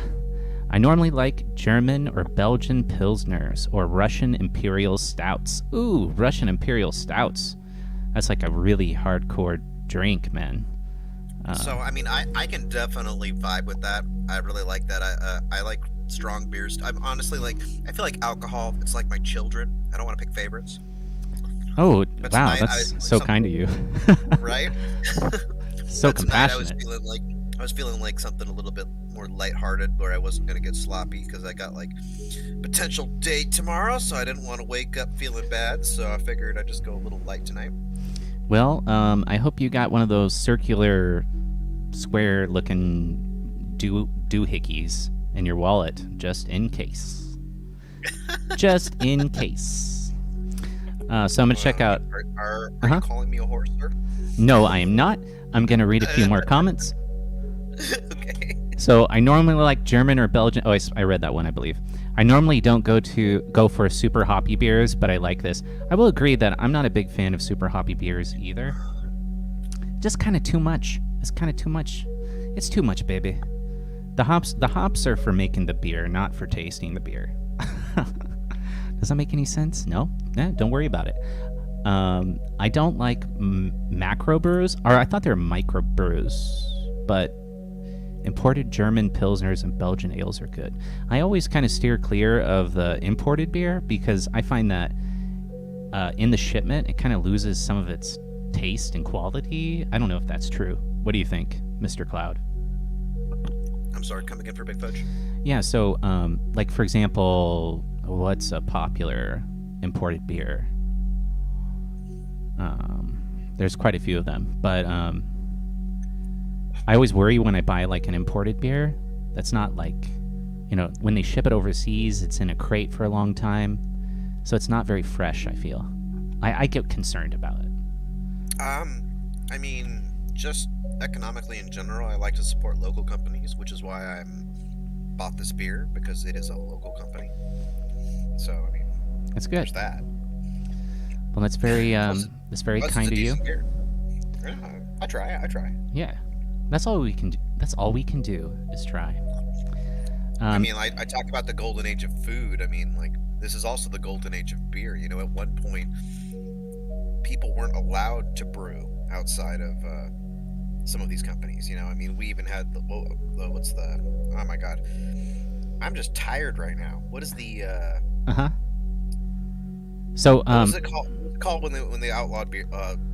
prohibition. Prohibition. Prohibition. Thank you. You're Yes. quite welcome. Yeah, so I mean, like, coming out of that, and then we get to this point where we've got all of this different microbrews all over the place, all these people different brewing, different liquors. Like, it's so many different choices and flavors. Like, you can go in a million different directions. Right. And you're right. Like, it's crazy. You go into the liquor store, Right. and you're like, "Holy crap! What do I buy? Look at all these." You know what I mean? Like, I get a little intimidated. What do I buy? So one thing I do is there's a really good website that rates beers. Sometimes it's helpful. So I'll go in there and I'll make a list. These are all the best ones according to these reviews. I'm sure people who work at those companies are not going in there and rating up their beer. I'm sure it's people like you and me that are in there. But yeah, I'll look through that list. Let's see if I can find one. It's like a beer treasure hunt. Yeah.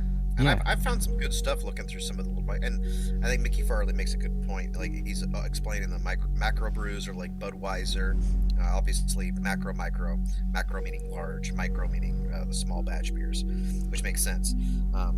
I honestly would never thought that much into it, but thank you. But at the same time, it makes me also wonder. So like Sierra Nevada, about 10 years ago, when I first started drinking it, it was considered a microbrew, but they're pretty all around the United States now. Like, I wouldn't be surprised if they were considered a macro brew now. You're right. considering. Well, sorry, I'm having a seating issue here. But to some degree, I don't know. It kind of tastes like it It's a really really could be hoppy a macro beer. Yeah. It's really hoppy. And then if you get like so their torpedoes, like I don't even like their torpedo, because it's basically like if you took hops and then crammed as much as you could into a beer, like that's what the torpedoes are. And then their regular stuff I feel like is good. And then they did a special run about 5 or 6 years ago. Well, more than that, I think, where it was called Crystal Wheat. That was one of my favorites. It was a little bit less Crystal hoppy, Wheat. more of a wheat, Crystal Wheat. Oh, WH. wheat. Wow, Yes, that's a it's big semantic mistake I made there. Oh, you're Crystal good. weed. They didn't put weed in it, but some of these beers you wonder, right?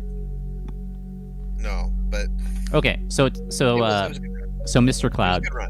It's my So, favorite. so Mr. Cloud, what to you is the most important thing in life? The most important thing in life? Yeah, That's like a deep question. I'm calling you out. I'm calling you out, man. What do I think is the most important thing in life? Yeah. So if I had to pick one specific thing, idea, one concept that is the most important thing in life, I would say to always be improving. Oh, that is good. Because I think that as human beings, like, well, people's happiness, like you'll find a lot of people that get stagnant in life and they will become depressed and whatnot, and a lot of that reason is because they're not moving themselves forward. They're staying in the same spot. They've got the same things going on. It's like literally like mundane monotony, just Right. Well, and same thing. And neurochemically, your brain releases dopamine and yummy little chemicals to make you feel good when you complete something like washing the dishes or doing a push-up or whatever it might be. So Hey, Daniel, stay on your goal, man. If you're doing that 10K race, stay on your goal. yeah, dude, stick to it. We're gonna hold you No, to that. Don't worry about drinking tonight. Stay on your goal. Yeah, man. No pressure. No pressure. No pressure at all. And like Sorry, I saw that, and I needed to give some enthusiasm there. yeah, Sorry. and Lucky Frank, who's probably still here watching, he has quit as well. But definitely never give in to peer pressure. Never do something because other people do it. Think for yourself and live the way that is right for you.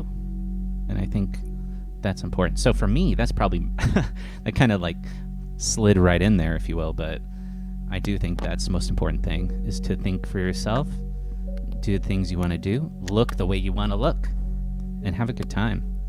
And if people have a problem with it, just make fun of them. Just make fun of them for being so screwy. Or screwless, actually. It's important for everybody to be a little quirky and be a little unique, because we all are unique. Cool. So, I got another question for you. All right, hit me. All right, I'll hit you next Tuesday in class. Dude, you better. So, for you, what is the most enjoyable thing in your life? Right now? Like, yeah. Or how about when you were younger, what was the most enjoyable thing in your life? And then How young? what is right now is? So all right, Yeah. hold on. Pump the brakes. Yeah. Do you want me to tell you something when I was younger, or something Let's start with like the younger one. teenage? Like teenage? Like we're talking like Yeah. really young? As far back as you can remember. I have no Dude, memory I of the can- past. I don't know how that I works. can remember back to when I was like 3. So like 3 is a pretty young age to be able to tell you a joy, but at the same time, Probably when you were a kid, when you were 3, probably like a lollipop or a candy bar or something, right? right? So So doesn't that's give kind you- of that's so- kind of so- not very so let's- deep. How So about we pick an age where I How have about- actually how about developed 14, pathways- 14 or 15? Okay, 14 or 15. That is a hard one. While you're thinking about that, Mickey Farley says, there was one beer I had once that smelled like marijuana. Ooh, yum. It didn't get me it didn't get me high, so it was underwhelming. It was a novelty beer. Oh, wow. Okay, Tony. Yeah. Mr. Cloud. Yeah. Tell me all about it. Tell me what it was that you enjoyed most. know, Honestly, like when I was that young, there wasn't anything that really like put me on fire other than the martial arts that I did. But at the same time, when I was that young, a lot of what I did was more of a survival mechanism. Okay. So, like, playing video games was like my escape from reality. Honestly, like, and that was probably one of the hardest things about being young for me, is because I didn't like who I was physically. Mm-hmm. Like, I wished I was someone else. I like you the way you are, though, but continue. Well, I mean, I like myself now, but at the same time, that wasn't something that was always there. But at the same time, like when you're a kid, like you deal with bullies, you deal with people making fun of you for being different. Like, when I was a kid, like I even talked to you about this earlier today, when my curly hair. I don't like my curly hair. I like it. I think it's cool, unique. Nah, I hate it. I've always hated it. But the reason I've hated it is because I was made fun of as a kid for my curly hair. Oh yeah. See, somebody says something to you enough times. See, this Yep. is the art of reification. When something Right. is said a bunch of times in a row, again and again and again, you start to think it's important or it's valuable or it matters. And that's the biggest weapon of those in power who are bullies is they learned when they were young that they could harass people by making fun of them in the same way over and over again. And they're like, oh shit, we can do that with our media and be like, COVID, COVID, COVID, COVID, COVID, and shit like that, right? But back to the thing that you enjoyed. Oh, Right? You're like, oh, So- yeah, oh, right. Things I enjoyed. Shit, that's what we were talking about. yeah. Shit, man. Like I felt like being a teenager wasn't really enjoyable. It was more like survival. Wow. I was trying to get through it, get to the other side. I didn't start really feeling like I enjoyed life until I got to be like 18, 19. Wow. Well, but you're I mean, enjoying there were life now, right? aspects- Oh no, I love my life. I really do. And like, I mean, obviously, you know, I got out of a relationship last year. It's almost been a year now that I've been out of a relationship. And literally, one of the things that I'm never gonna forget that she told me. She's like, "Oh, you're depressed," and I thought to myself, and I was like, "Wait, I'm depressed? That's news to me." Yeah, I didn't You know. know, I mean, don't get me wrong. I was working my ass off. I was tired when I got home, but I didn't think I was depressed. I didn't think I was sad. I just, didn't want to do anything because I was exhausted. you know. Yeah. But at the same time, like, I wasn't unhappy. It's just tired, But Yeah. at the same time, I'm more happy now than I was then. Well- I didn't think I was sad then. And I have But I I have think the I'm same happy 'cause- experience too. Like, you work all day and then you want to come home to your partner, and like your partner's tired, and Yeah. that's the thing. Like, if you're gonna spend a lot of time with another person, then you got to take the good with the bad. You got to take the good with the bad. You know what I Not mean? wrong there. And the benefit is the partnership, the support. So that's got to be the focus, however Right. someone behaves. But what about what you enjoy in your life now? Well, so Oh, let's what I enjoy now? since we moved through history and we're here now, what is it that So- you enjoy most? I love that I have a cat that is excited to see me when I get home. And literally within the first hour that I was here, he couldn't stay away from me, which is awesome. And he's sleeping right now, which is good because I want to be talking and chilling. Yeah. I love that I can choose my meal within 2 minutes of getting home. I don't have to have a conversation for half an hour about that. Yeah, so there's benefits to being alone. No, there's absolutely. Well, it's funny because like, I literally I absolutely loathe the "what are we gonna have for dinner" argument. That's like the worst ever because it's the stupidest argument ever. Like literally, I could eat anything. I don't care. Just pick something. You know, Right. just whatever makes you happy. I don't care. Right. It's the worst.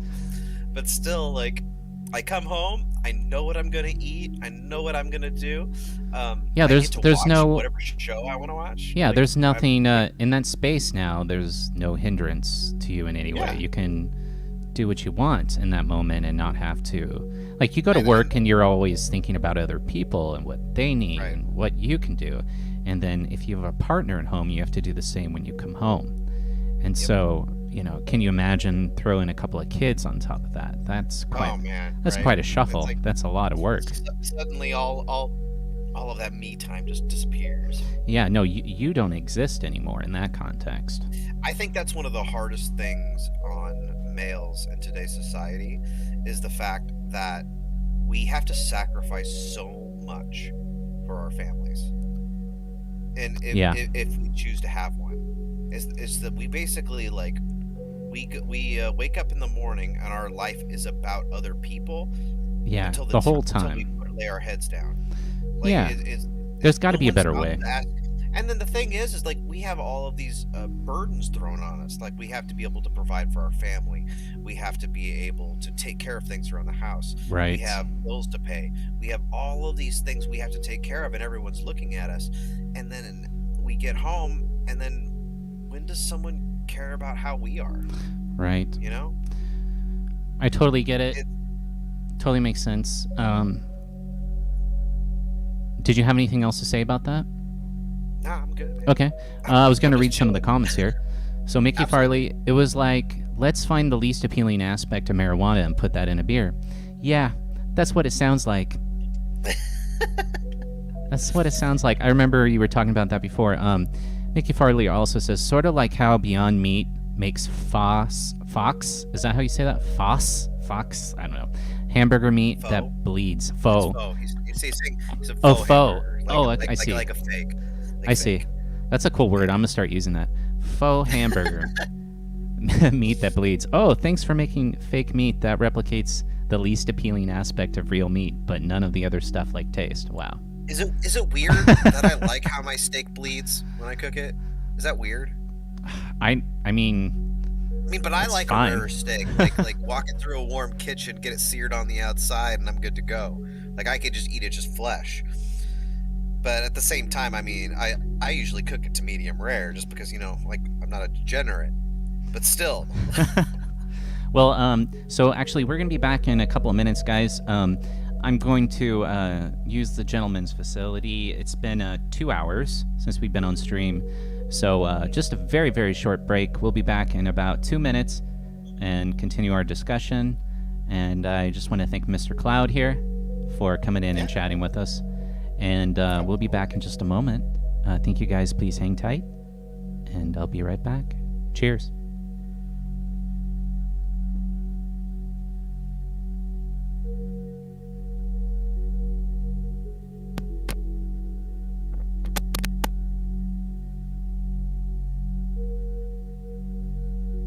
I always ride that line right between rare and medium rare. That's where I'm at every time. Yeah. You want it to be warm, cooked, but like not. If it gets anywhere close to like medium, it's just too cooked. Way too much.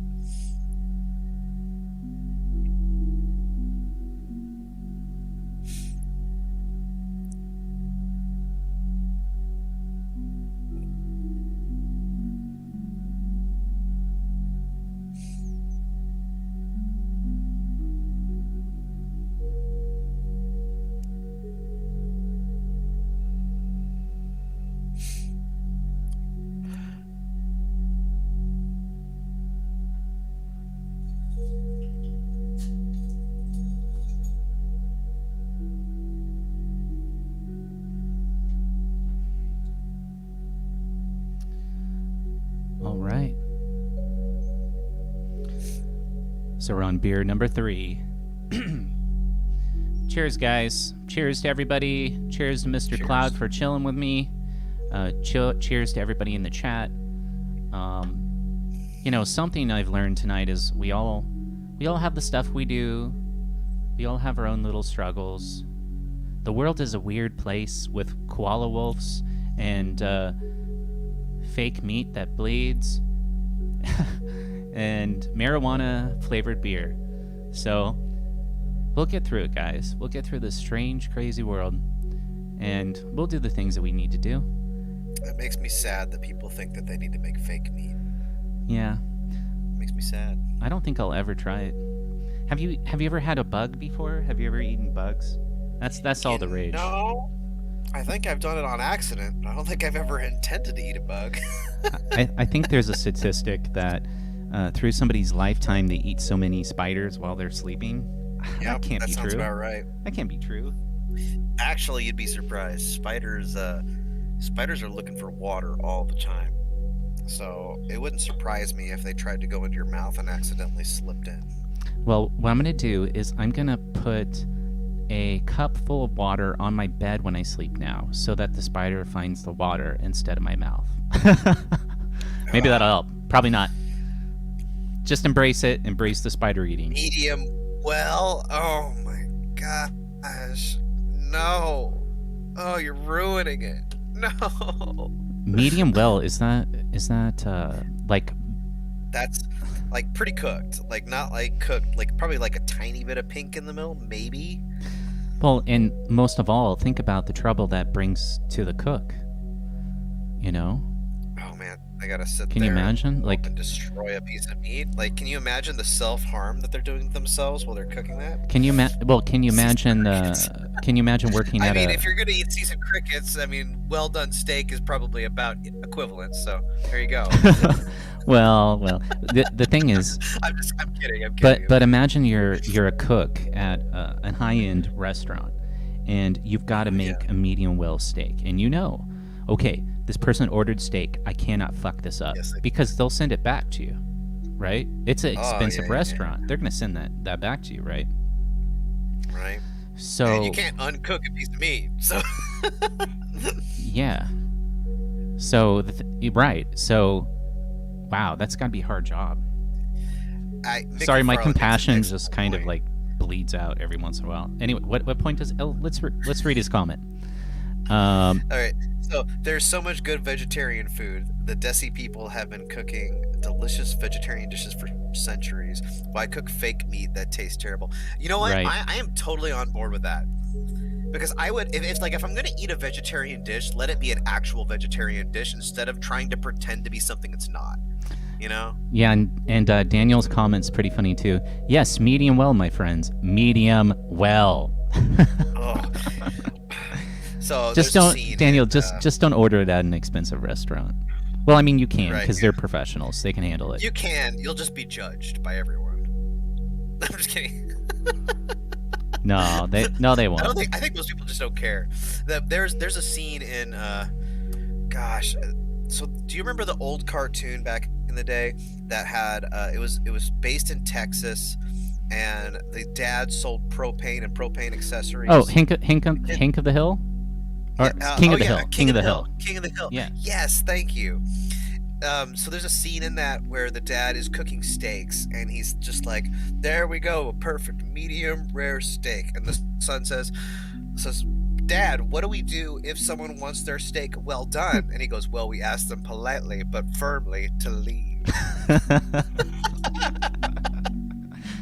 Oh boy. Yeah. You know, and yeah, there's actually with beef, you really do have to be careful for, you know, like salmonella and whatnot. You gotta Oh. make sure you cook the outside, but the inside is usually fine, right? So you can cook it like that. Well, Actually, you used so to cut meat, right? So you know all yes, about that. Yeah. so I did. I've had a lot of strange jobs in the past, but I was a butcher for a short time. Nice. I mean, the trick is you just got to keep it A refrigerated. black belt butcher. Wow. I know, right? Yeah. Don't mess with me. I know how to use knives in all ways, shapes, and forms. Yeah. Don't worry. Don't worry. None of us will mess with you. We know better than that. I mean, But tell us about the trick meat. to any of that is you need to keep it cold. I mean, you just got to keep it in the right temperature. If it leaves that temperature, then suddenly it's going to have bacteria. The thing is like with the cooking of it, is that most of the time in this day and age, the cooking of it is just for taste, like what you want it to be at, because we do such a good job of maintaining that bacteria and that spoilage. Yeah. And that's why, like, you don't find a lot of people getting sick from pork as often. Pork, like, I don't know if you You'd know think this, you but- would. That's interesting. So do you know that the Jewish people don't eat pork, right? Oh yeah, of course. Everybody knows that. Right. So, but the reason that they eat pork isn't necessarily a religious reason. It's because pork was dangerous to eat back then, so they made it part of their religion to kind of protect people. But it's not necessarily like a religious idea. It's just something that they did because it made sense. You know, this is a little bit of a tangent, but that really makes me think. You know, people when they were living much more simply like that, it feels like people really benefited from being told what to do to some degree, because it's not like today where we have access to all this information. Like, oh, if I want to know, is it safe to eat something, I can look that up. I got an app that I can scan a plant and it'll tell me exactly what it is and whether I can eat that or not.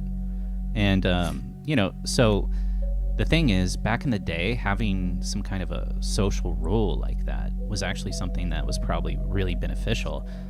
And maybe even the religious aspects as well, like, you know. Well, I mean, just like with Catholicism, like during Lent, it's no meat on Fridays except for fish, right? Oh, yeah. I mean, What was that that's about? That's not a religious thing either. That is basically they were trying to boost fish sales for the fish market. Oh, so it was to help the community. It was to help the community, specifically to help drive those sales, which, I mean, again, it made sense for their community. So it's like one of those things that isn't necessarily religious, but at the same time, it kind of helped a group of people that needed the help. Well, that's curious. So Mickey Farley says, they'll take the steak that's closest to expiring and or is the toughest and use that. Interesting.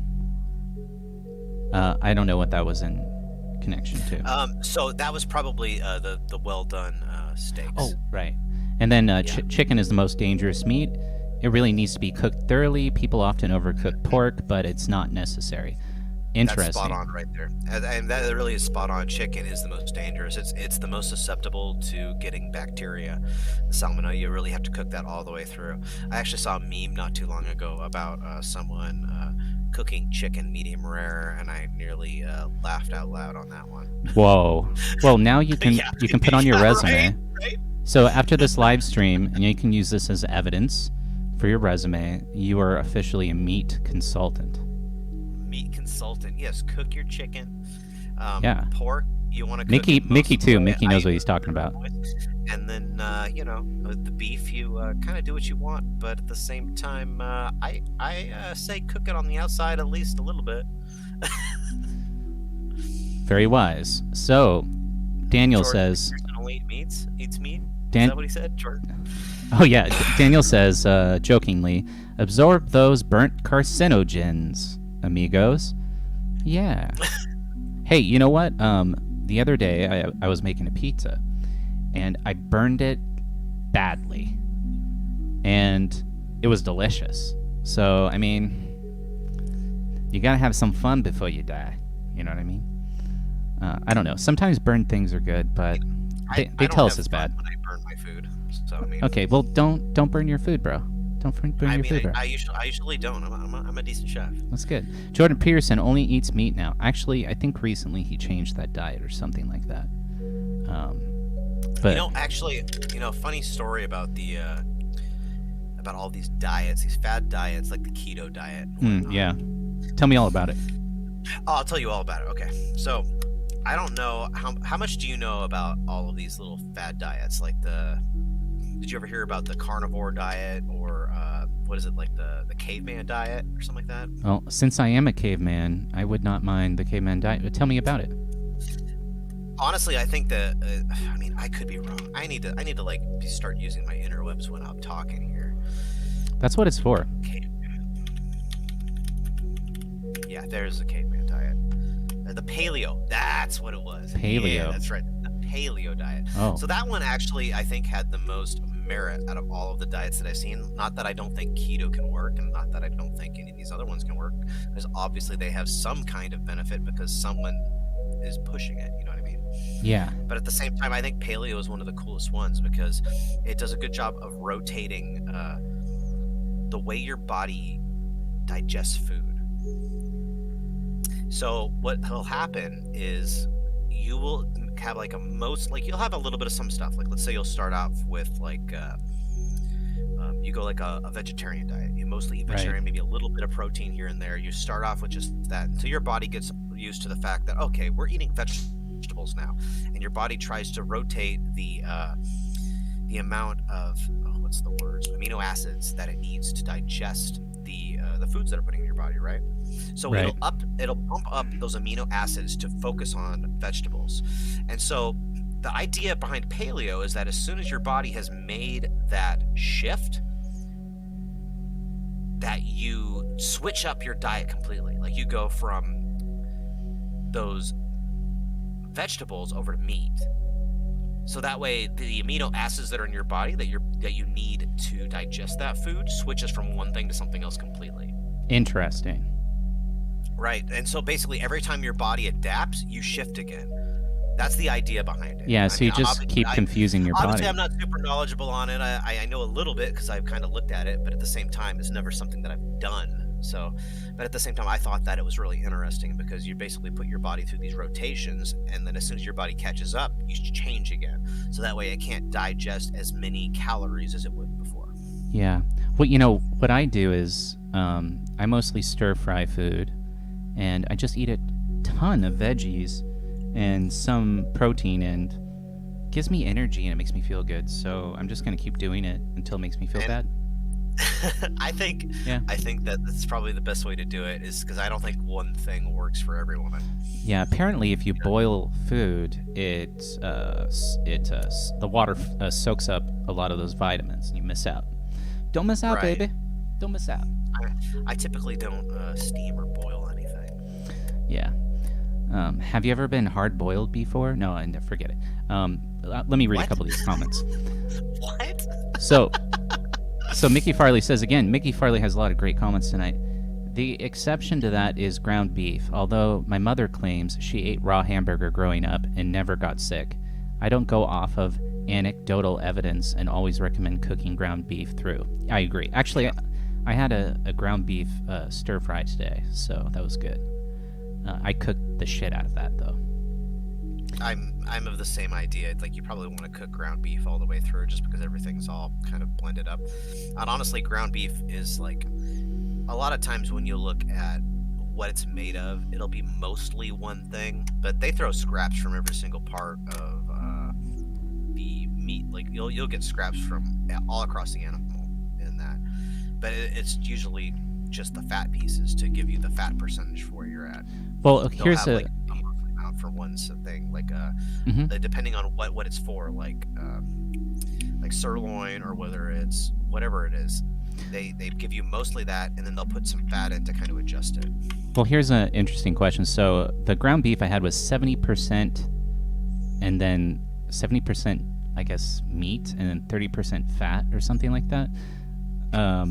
how do they make it like that? Like, how do they know for sure, or is that like an estimate? It's an adjustment, and usually what it is they know exactly how much of whatever it is they need to put in. They'll usually keep like a certain amount set aside, and they'll say, okay, we're gonna put 2 of these tubes for whatever this is, and then put in X or Y amount of fat to get it to where it is. And usually, just by looking at it, you can tell whether it's where it needs to be. Like it's not a very difficult science. But at the same Interesting. time, like, Like, do it's they usually like by keep weight. the fat off to the side or something? Like they like Yeah, cut it all out so like that? what you'll find is at a lot of these butcher sites, they'll cut up the steaks, and they'll take the pieces that they cut off and throw them into these little totes or bins. And what'll happen is they'll have very, very lean tubes of whatever kind of meat they're using, whether it be sirloin or whatever. Interesting. And they'll take those and throw that into the grinder first, and then what they'll do is they'll toss in the fat pieces to make the rest of the ground beef that they need. So basically, once they know how many tubes to fat ratio they need in order to create what they need. Interesting. Hmm. Wow. So, that's great.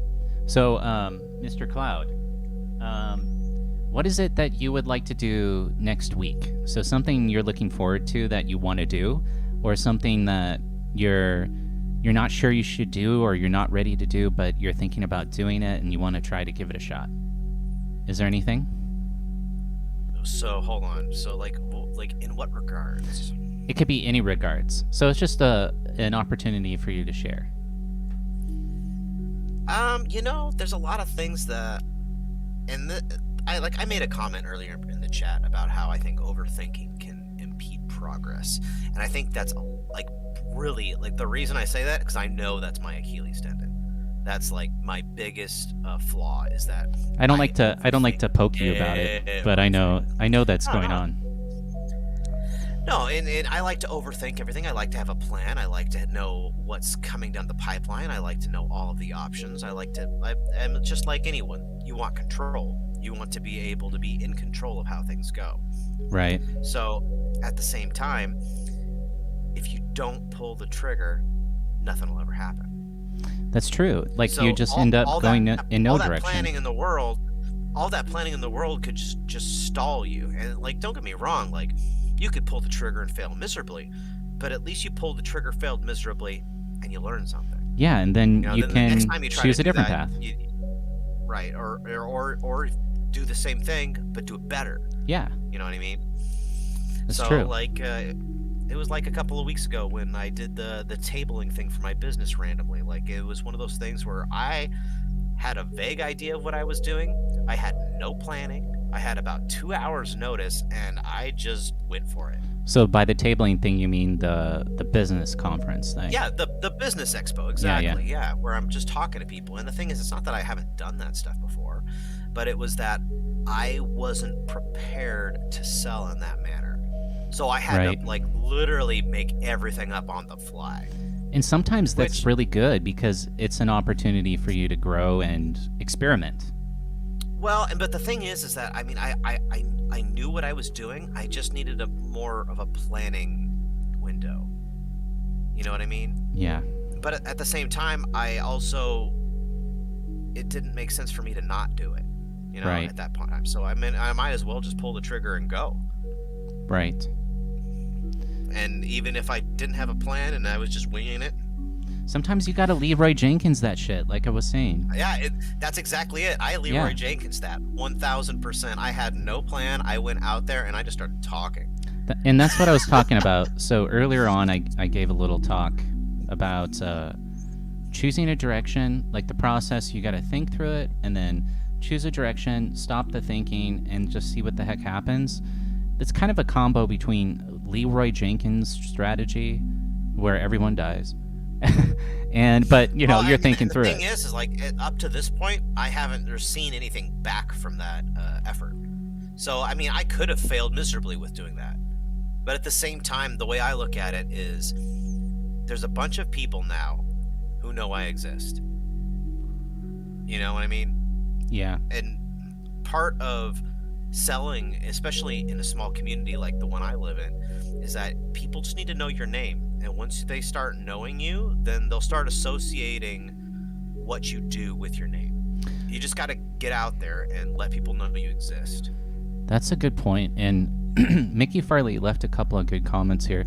So Mickey Farley says, Bill Gates recommended that college students cram for exams because that would prepare them for the real world. That makes a lot of sense.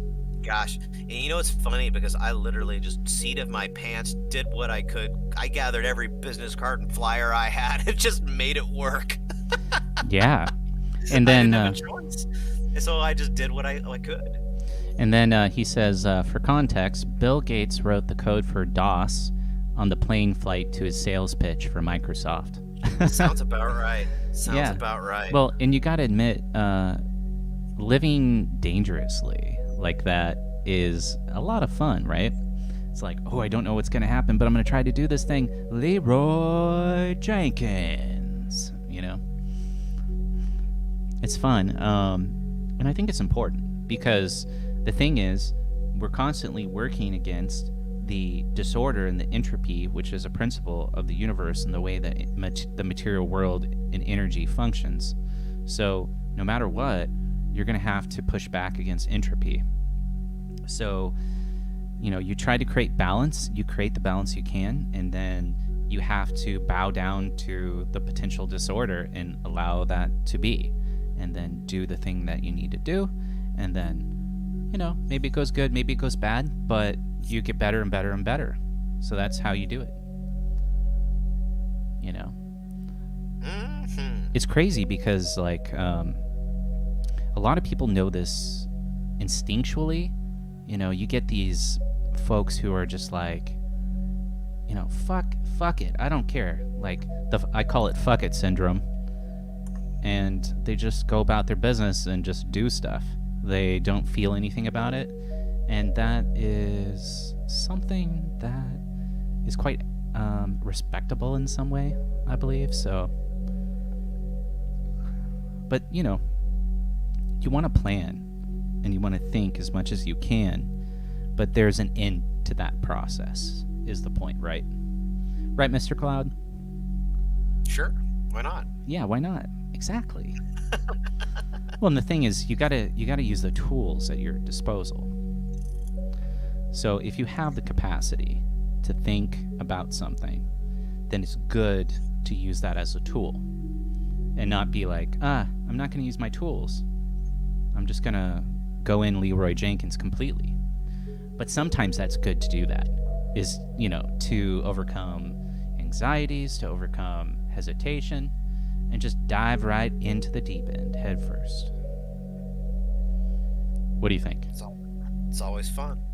It's always fun. You'll either win or you'll either succeed or learn something. That's my attitude on it. Yeah.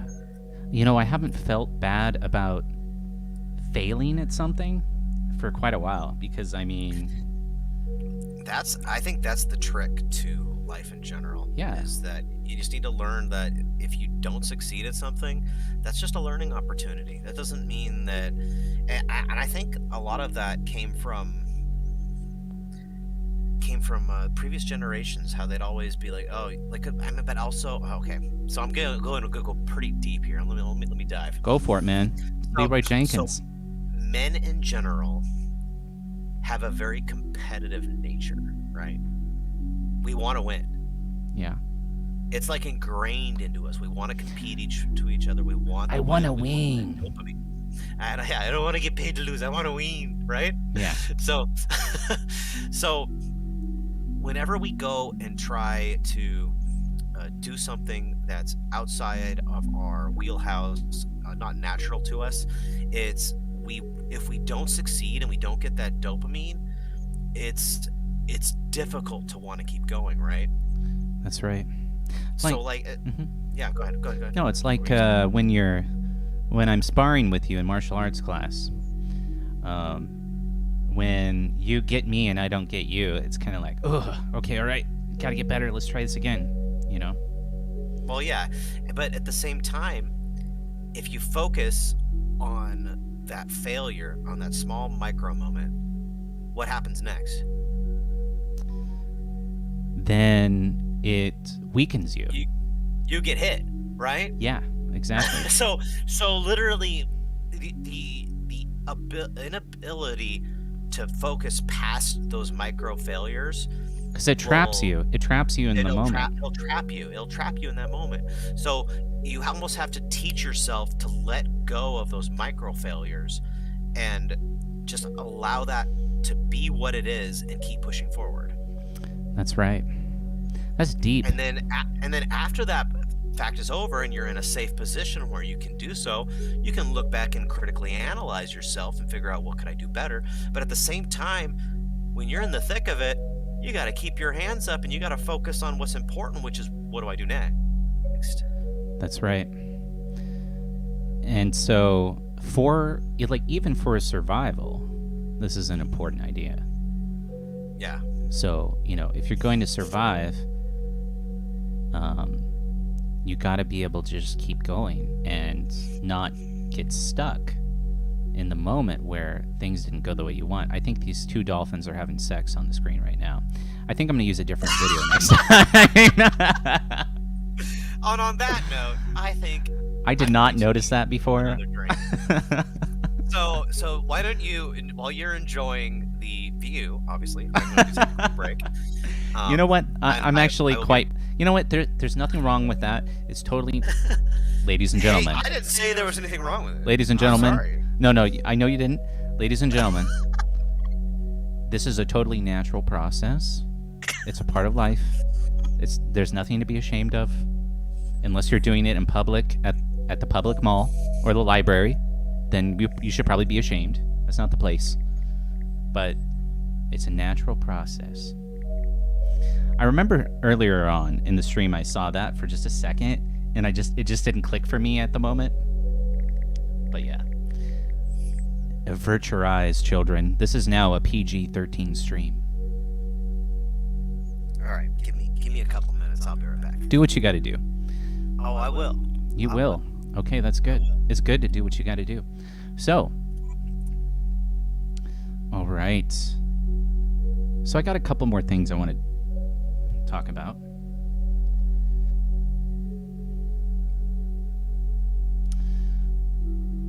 I know. Oh, poor Daniel. Yeah. I'm really sorry, guys. I obviously did not... Little dolphin emoji. I obviously didn't watch the full thing. It just looked like it would work really well, so I went with it. I actually didn't start preparing until like 30 minutes before the stream. But I thought this was going to be solid. And it is. It's great. I'm really enjoying the artistry of the stream. But yeah, that's why you need to be really careful when you're swimming with dolphins. I don't know if you guys remember, but King of the Hill, there was an episode where Hank had an unfortunate incident with a dolphin. And that was a very enlightening moment for me, where I learned that you should never swim with dolphins, ever. And animals are meant to be in animal places and not with humans. There's also cases of people going out and feeding like sharks and stuff like that, and then the sharks start to think that the people are food because they're getting food from the people. Of course, they take a nice bite. Oh, look at this poor lady in the water. She better look out. She's going to get Hank killed.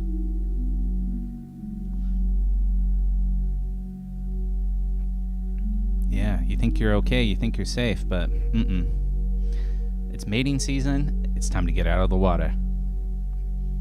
I am surprised that nobody has made a horror film where dolphins attack people. We've seen Sharknado, Sharknado 2, Sharknado 3, but we haven't seen When Dolphins Attack.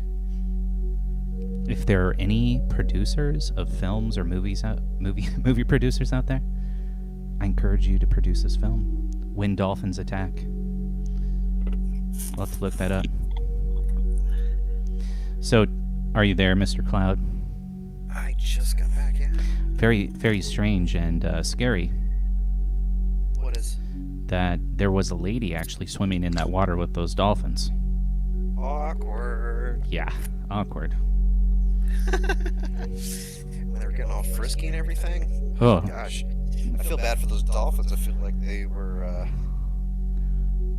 oh my goodness. Did you see this? Daniel kissed a dolphin once. I kissed a dolphin. I liked it. There's no cherry chapstick on dolphins. There's cases of dolphins. Oh, so this is Mickey Farley again with another stellar comment.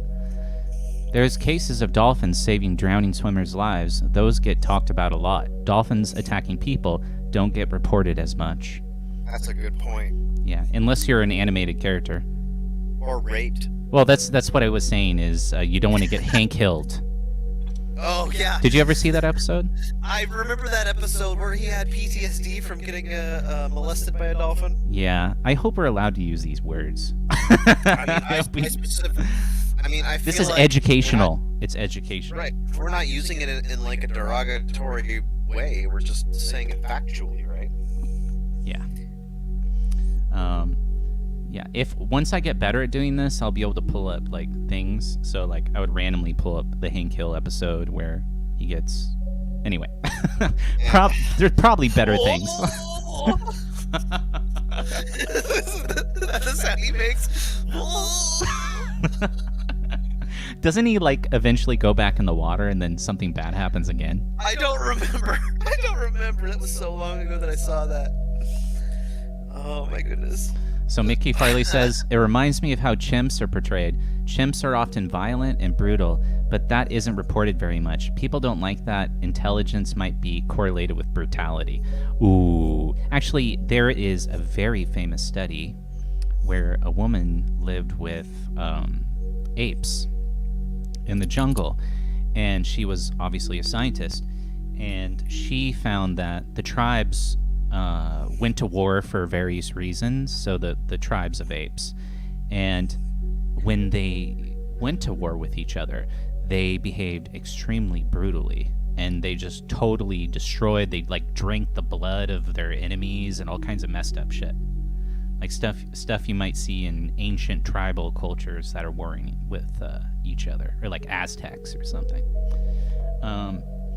And there's a lot of people, I've engaged in discussion with people about this topic, and there's a lot of people who will defend that and say, oh, it's, well, obviously it's a study of n equals 1. It's like obviously just one example, but I mean, it shows that the capacity is there.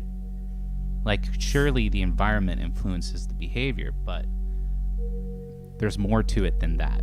It is that there are propensities within us toward these things. Like, we could be the people that are doing the Holocaust, if we're not careful, because humans do have a dark side, like the Jungian shadow, if you will.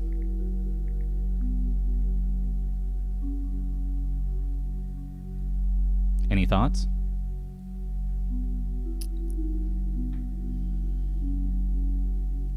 Mr. Cloud, are you okay? Mr. Cloud! Mr. Cloud! You're thinking. I'm thinking.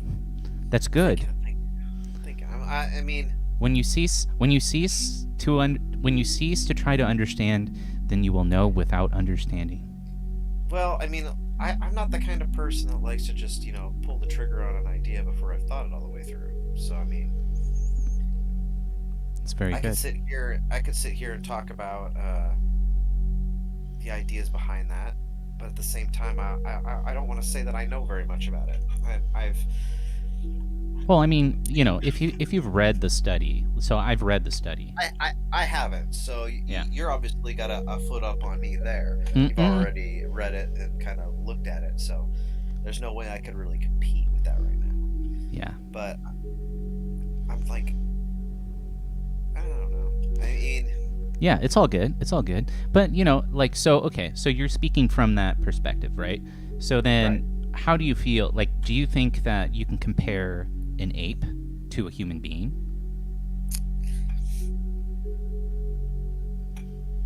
Do you feel like that's a fair comparison? I don't think it is. Okay. And my reasoning is that humans have morality, whereas an ape wouldn't. Okay, so you mean we have access to higher properties and capacities? Well, we have the ability to know what's right versus what's wrong. An animal only knows one thing; it knows survival. yeah. And the idea that I think that an ape would go out and commit atrocious acts, the only reasoning behind I can think of it doing that is to inflict so much fear in the other tribe that the Yeah. other tribe would dare strike back. Yeah. Almost like a manipulation tactic, you know what I mean? And like that isn't necessarily an intelligence thing, but that's more of like a survival mechanism that got triggered. Like Right. we're gonna do something that's so horrible that these other people don't want to mess with us. And I think the issue was food was not plentiful at that moment when the apes were doing this. So and there was maybe also they a mauled hi- them 'cause they were just hungry. Yeah, well, there was that, Yeah. and then there was a hierarchical issue in the tribe, in the monkey tribe. So one ape was competing with another for alpha status, and then they So it separate. sounds to me Mhm. like there were multiple variables that caused this scenario that Yeah. we're talking about. Yeah. But I mean, even in human society, we have issues with people wanting to be alpha and then organizing people to go against another. It's like Burger King versus McDonald's versus Wendy's, or Right. you know what I mean. So I say part of that is there, and then also I think the apes have a larger amygdala. I don't know if you guys can hear the cat. I heard it. Yeah. Yeah, he's looking for attention, but my attention is yours. So those things being an issue, do you think that humans really struggle with that? So one thing Mickey says is, I agree with that. It's a cultural bias that intelligence equals compassion within animal species. Yeah.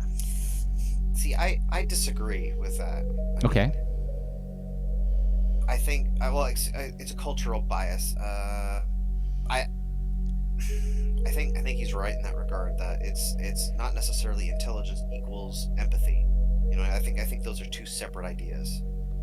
Do you think compassion is cultural, or do you think the capacity for compassion is innate in human beings?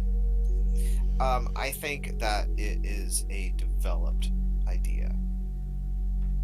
Okay. And, Well- and a lot of that is because, and here's my reasoning behind it. Okay. Is because if you take a look at children who have been abused growing up, like severely abused, like I have like this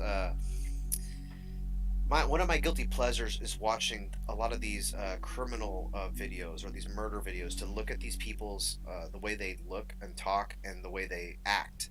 And what I found with, like, there's one video that I watched about this young girl who was sexually abused, and then also she was treated violently by her father growing up within like the first 3 or 4 years of life. Like literally just like the most messed up thing imaginable you can imagine for that poor kid. Yeah. And then she was moved from that to a normal home, and she was adopted by these other people with her younger brother, and she had a very skewed sense of reality from then on out. Now, she was able to steer her way back to having some level of empathy, but it took years of therapy and working on it in order to get her there. Yeah. Because it literally, her world before was literally a survival mechanism and the amount of hate that she had for males engraved into her after what had happened to her was just crazy. Wow. Like, she actually inflicted physical pain on her little brother as often as she could. Well, that's bad. So yeah. So that makes sense that compassion to some degree is something you have to learn. Also, compassion is something that you experience and then you learn the value of that. I think compassion is actually more of a blanket term. I think empathy is the word we're looking at here. Right. Having empathy for another being. Right. Being able to feel that other person's emotion, their pain, their situation. Yeah. Like that's the concerning idea is whether someone can put themselves in someone else's shoes and compare those emotions.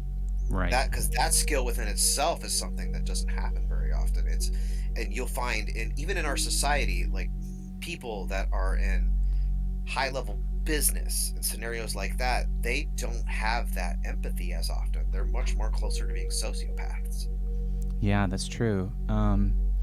And almost it's celebrated to not have empathy for other people. Yeah, to a degree. Yeah. I wouldn't say it's celebrated by everyone, but at the same time, it is something that is valued in business. Right. But it's possible to do business with compassion, where everybody can win.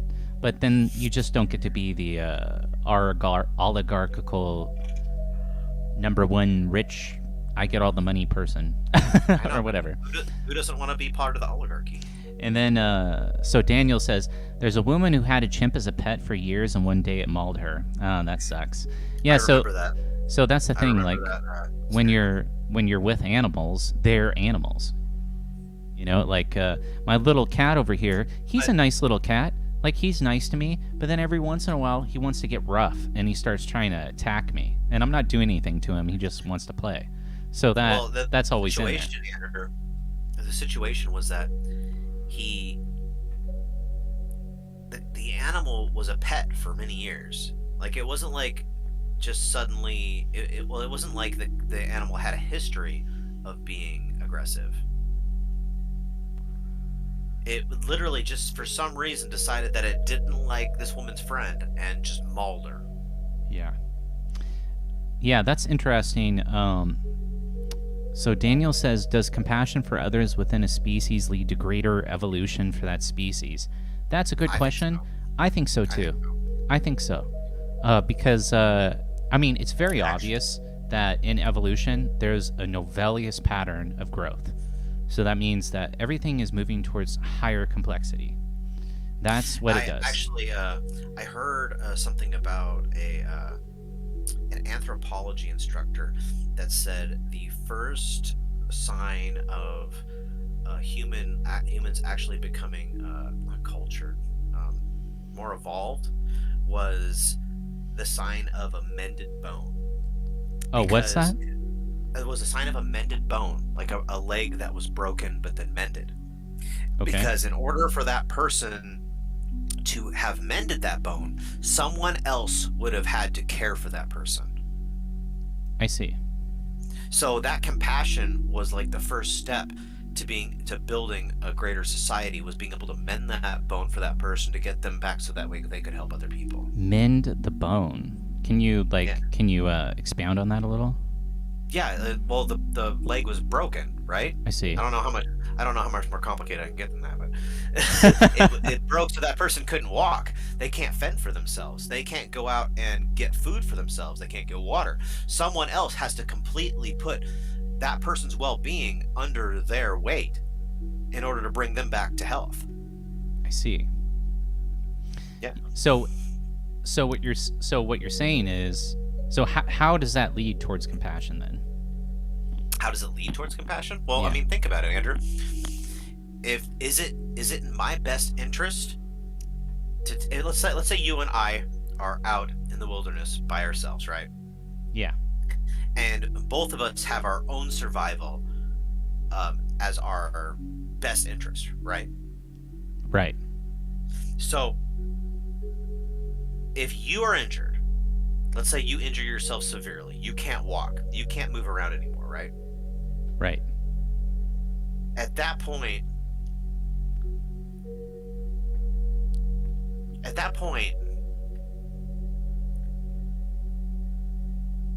Okay, at that point.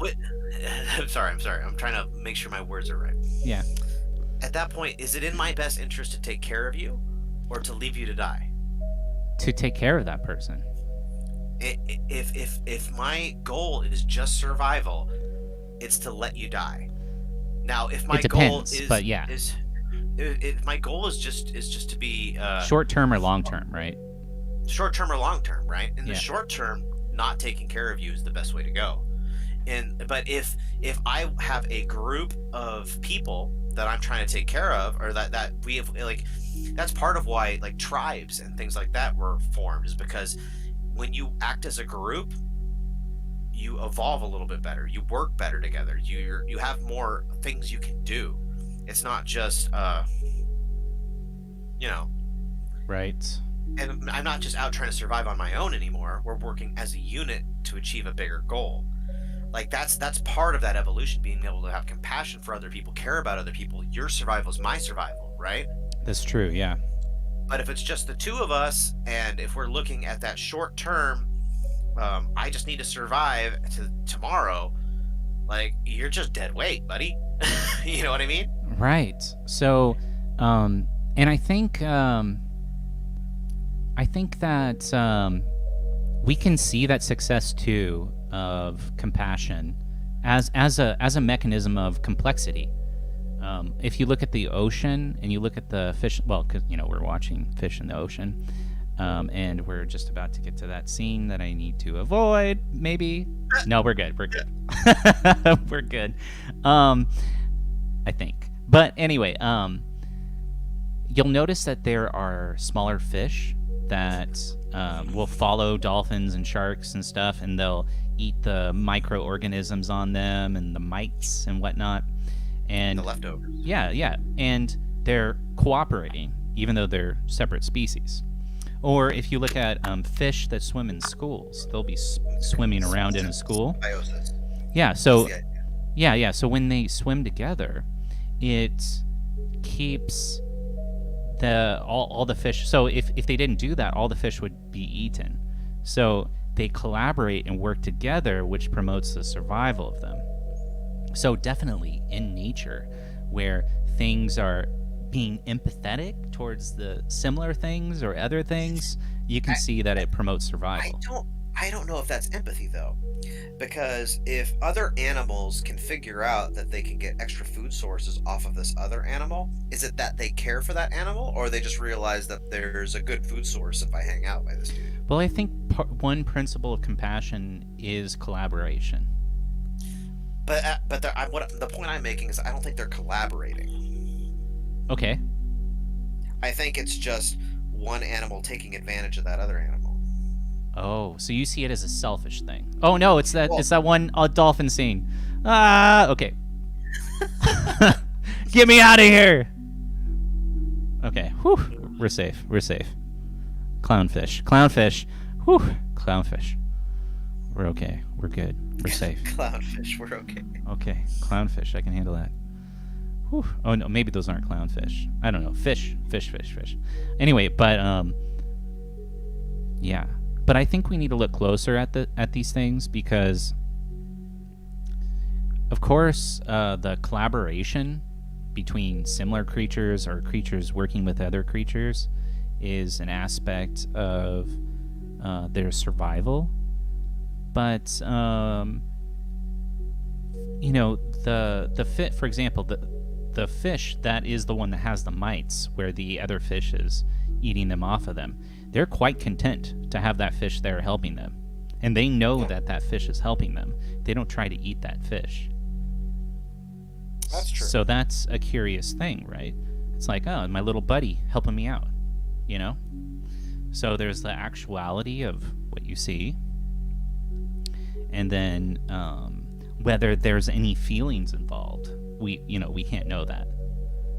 But perhaps there's some kind of capacity there. But you at least see that in nature there's this propensity to do that. Like you can see in this image here, the fish are swimming in the coral. The coral and the fish work together in tandem to maintain the environment. You know what I mean? Like there's these aspects, if you will. Anyway, Mr. Cloud, is there anything else that you'd like to share before we go? We're just about to hit our 3-hour mark, and I want to thank you for being here and chatting with me, and everybody who came in the chat. Mickey Farley, Daniel. We had a couple of older friends. Ruben Lawson, our bot. Thank you, Ruben, for coming. And we had Lucky Frank here. Lucky Frank, you're the man. Always good to see you. I appreciate you. I'm looking forward to more blues music. Grass Officer, a very old friend of mine who used to do Logic Church with me back in the day. Sakib Sadman, another bot. Thank you for coming. And who else? Oh, and Emily Keith GF. Thank you for coming as well. Always appreciate our bots here at Logic Church. And Carpo dropped in for a second. He didn't make it, unfortunately, but hopefully next week we can talk with Carpo. I'd love to chat with him. Again, he's an awesome guy. He's a philosopher. He's a philosopher king, as far as I'm concerned. And also, he's doing a lot of woodwork right now. He's making a guitar. So if you guys aren't, check out Carpo719. He's at the very top of the chat. And you should check out his channel if you can. He's got some cool stuff going on. I really enjoy watching him. And his live streams that he does every once in a while. I think he's a little occupied right now with his guitar making, but I really like his live streams. They're very cool. So you guys should check him out. But yeah. So, Mr. Cloud, do you have anything else left to share? No, not really. Okay. I'm currently praying for Ukraine right now with everything going on. That's right. At the same time, I have nothing else really to say. Cool.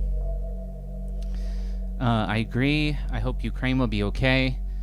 I hope that these war pigs will cut their shit and stop messing with people's lives.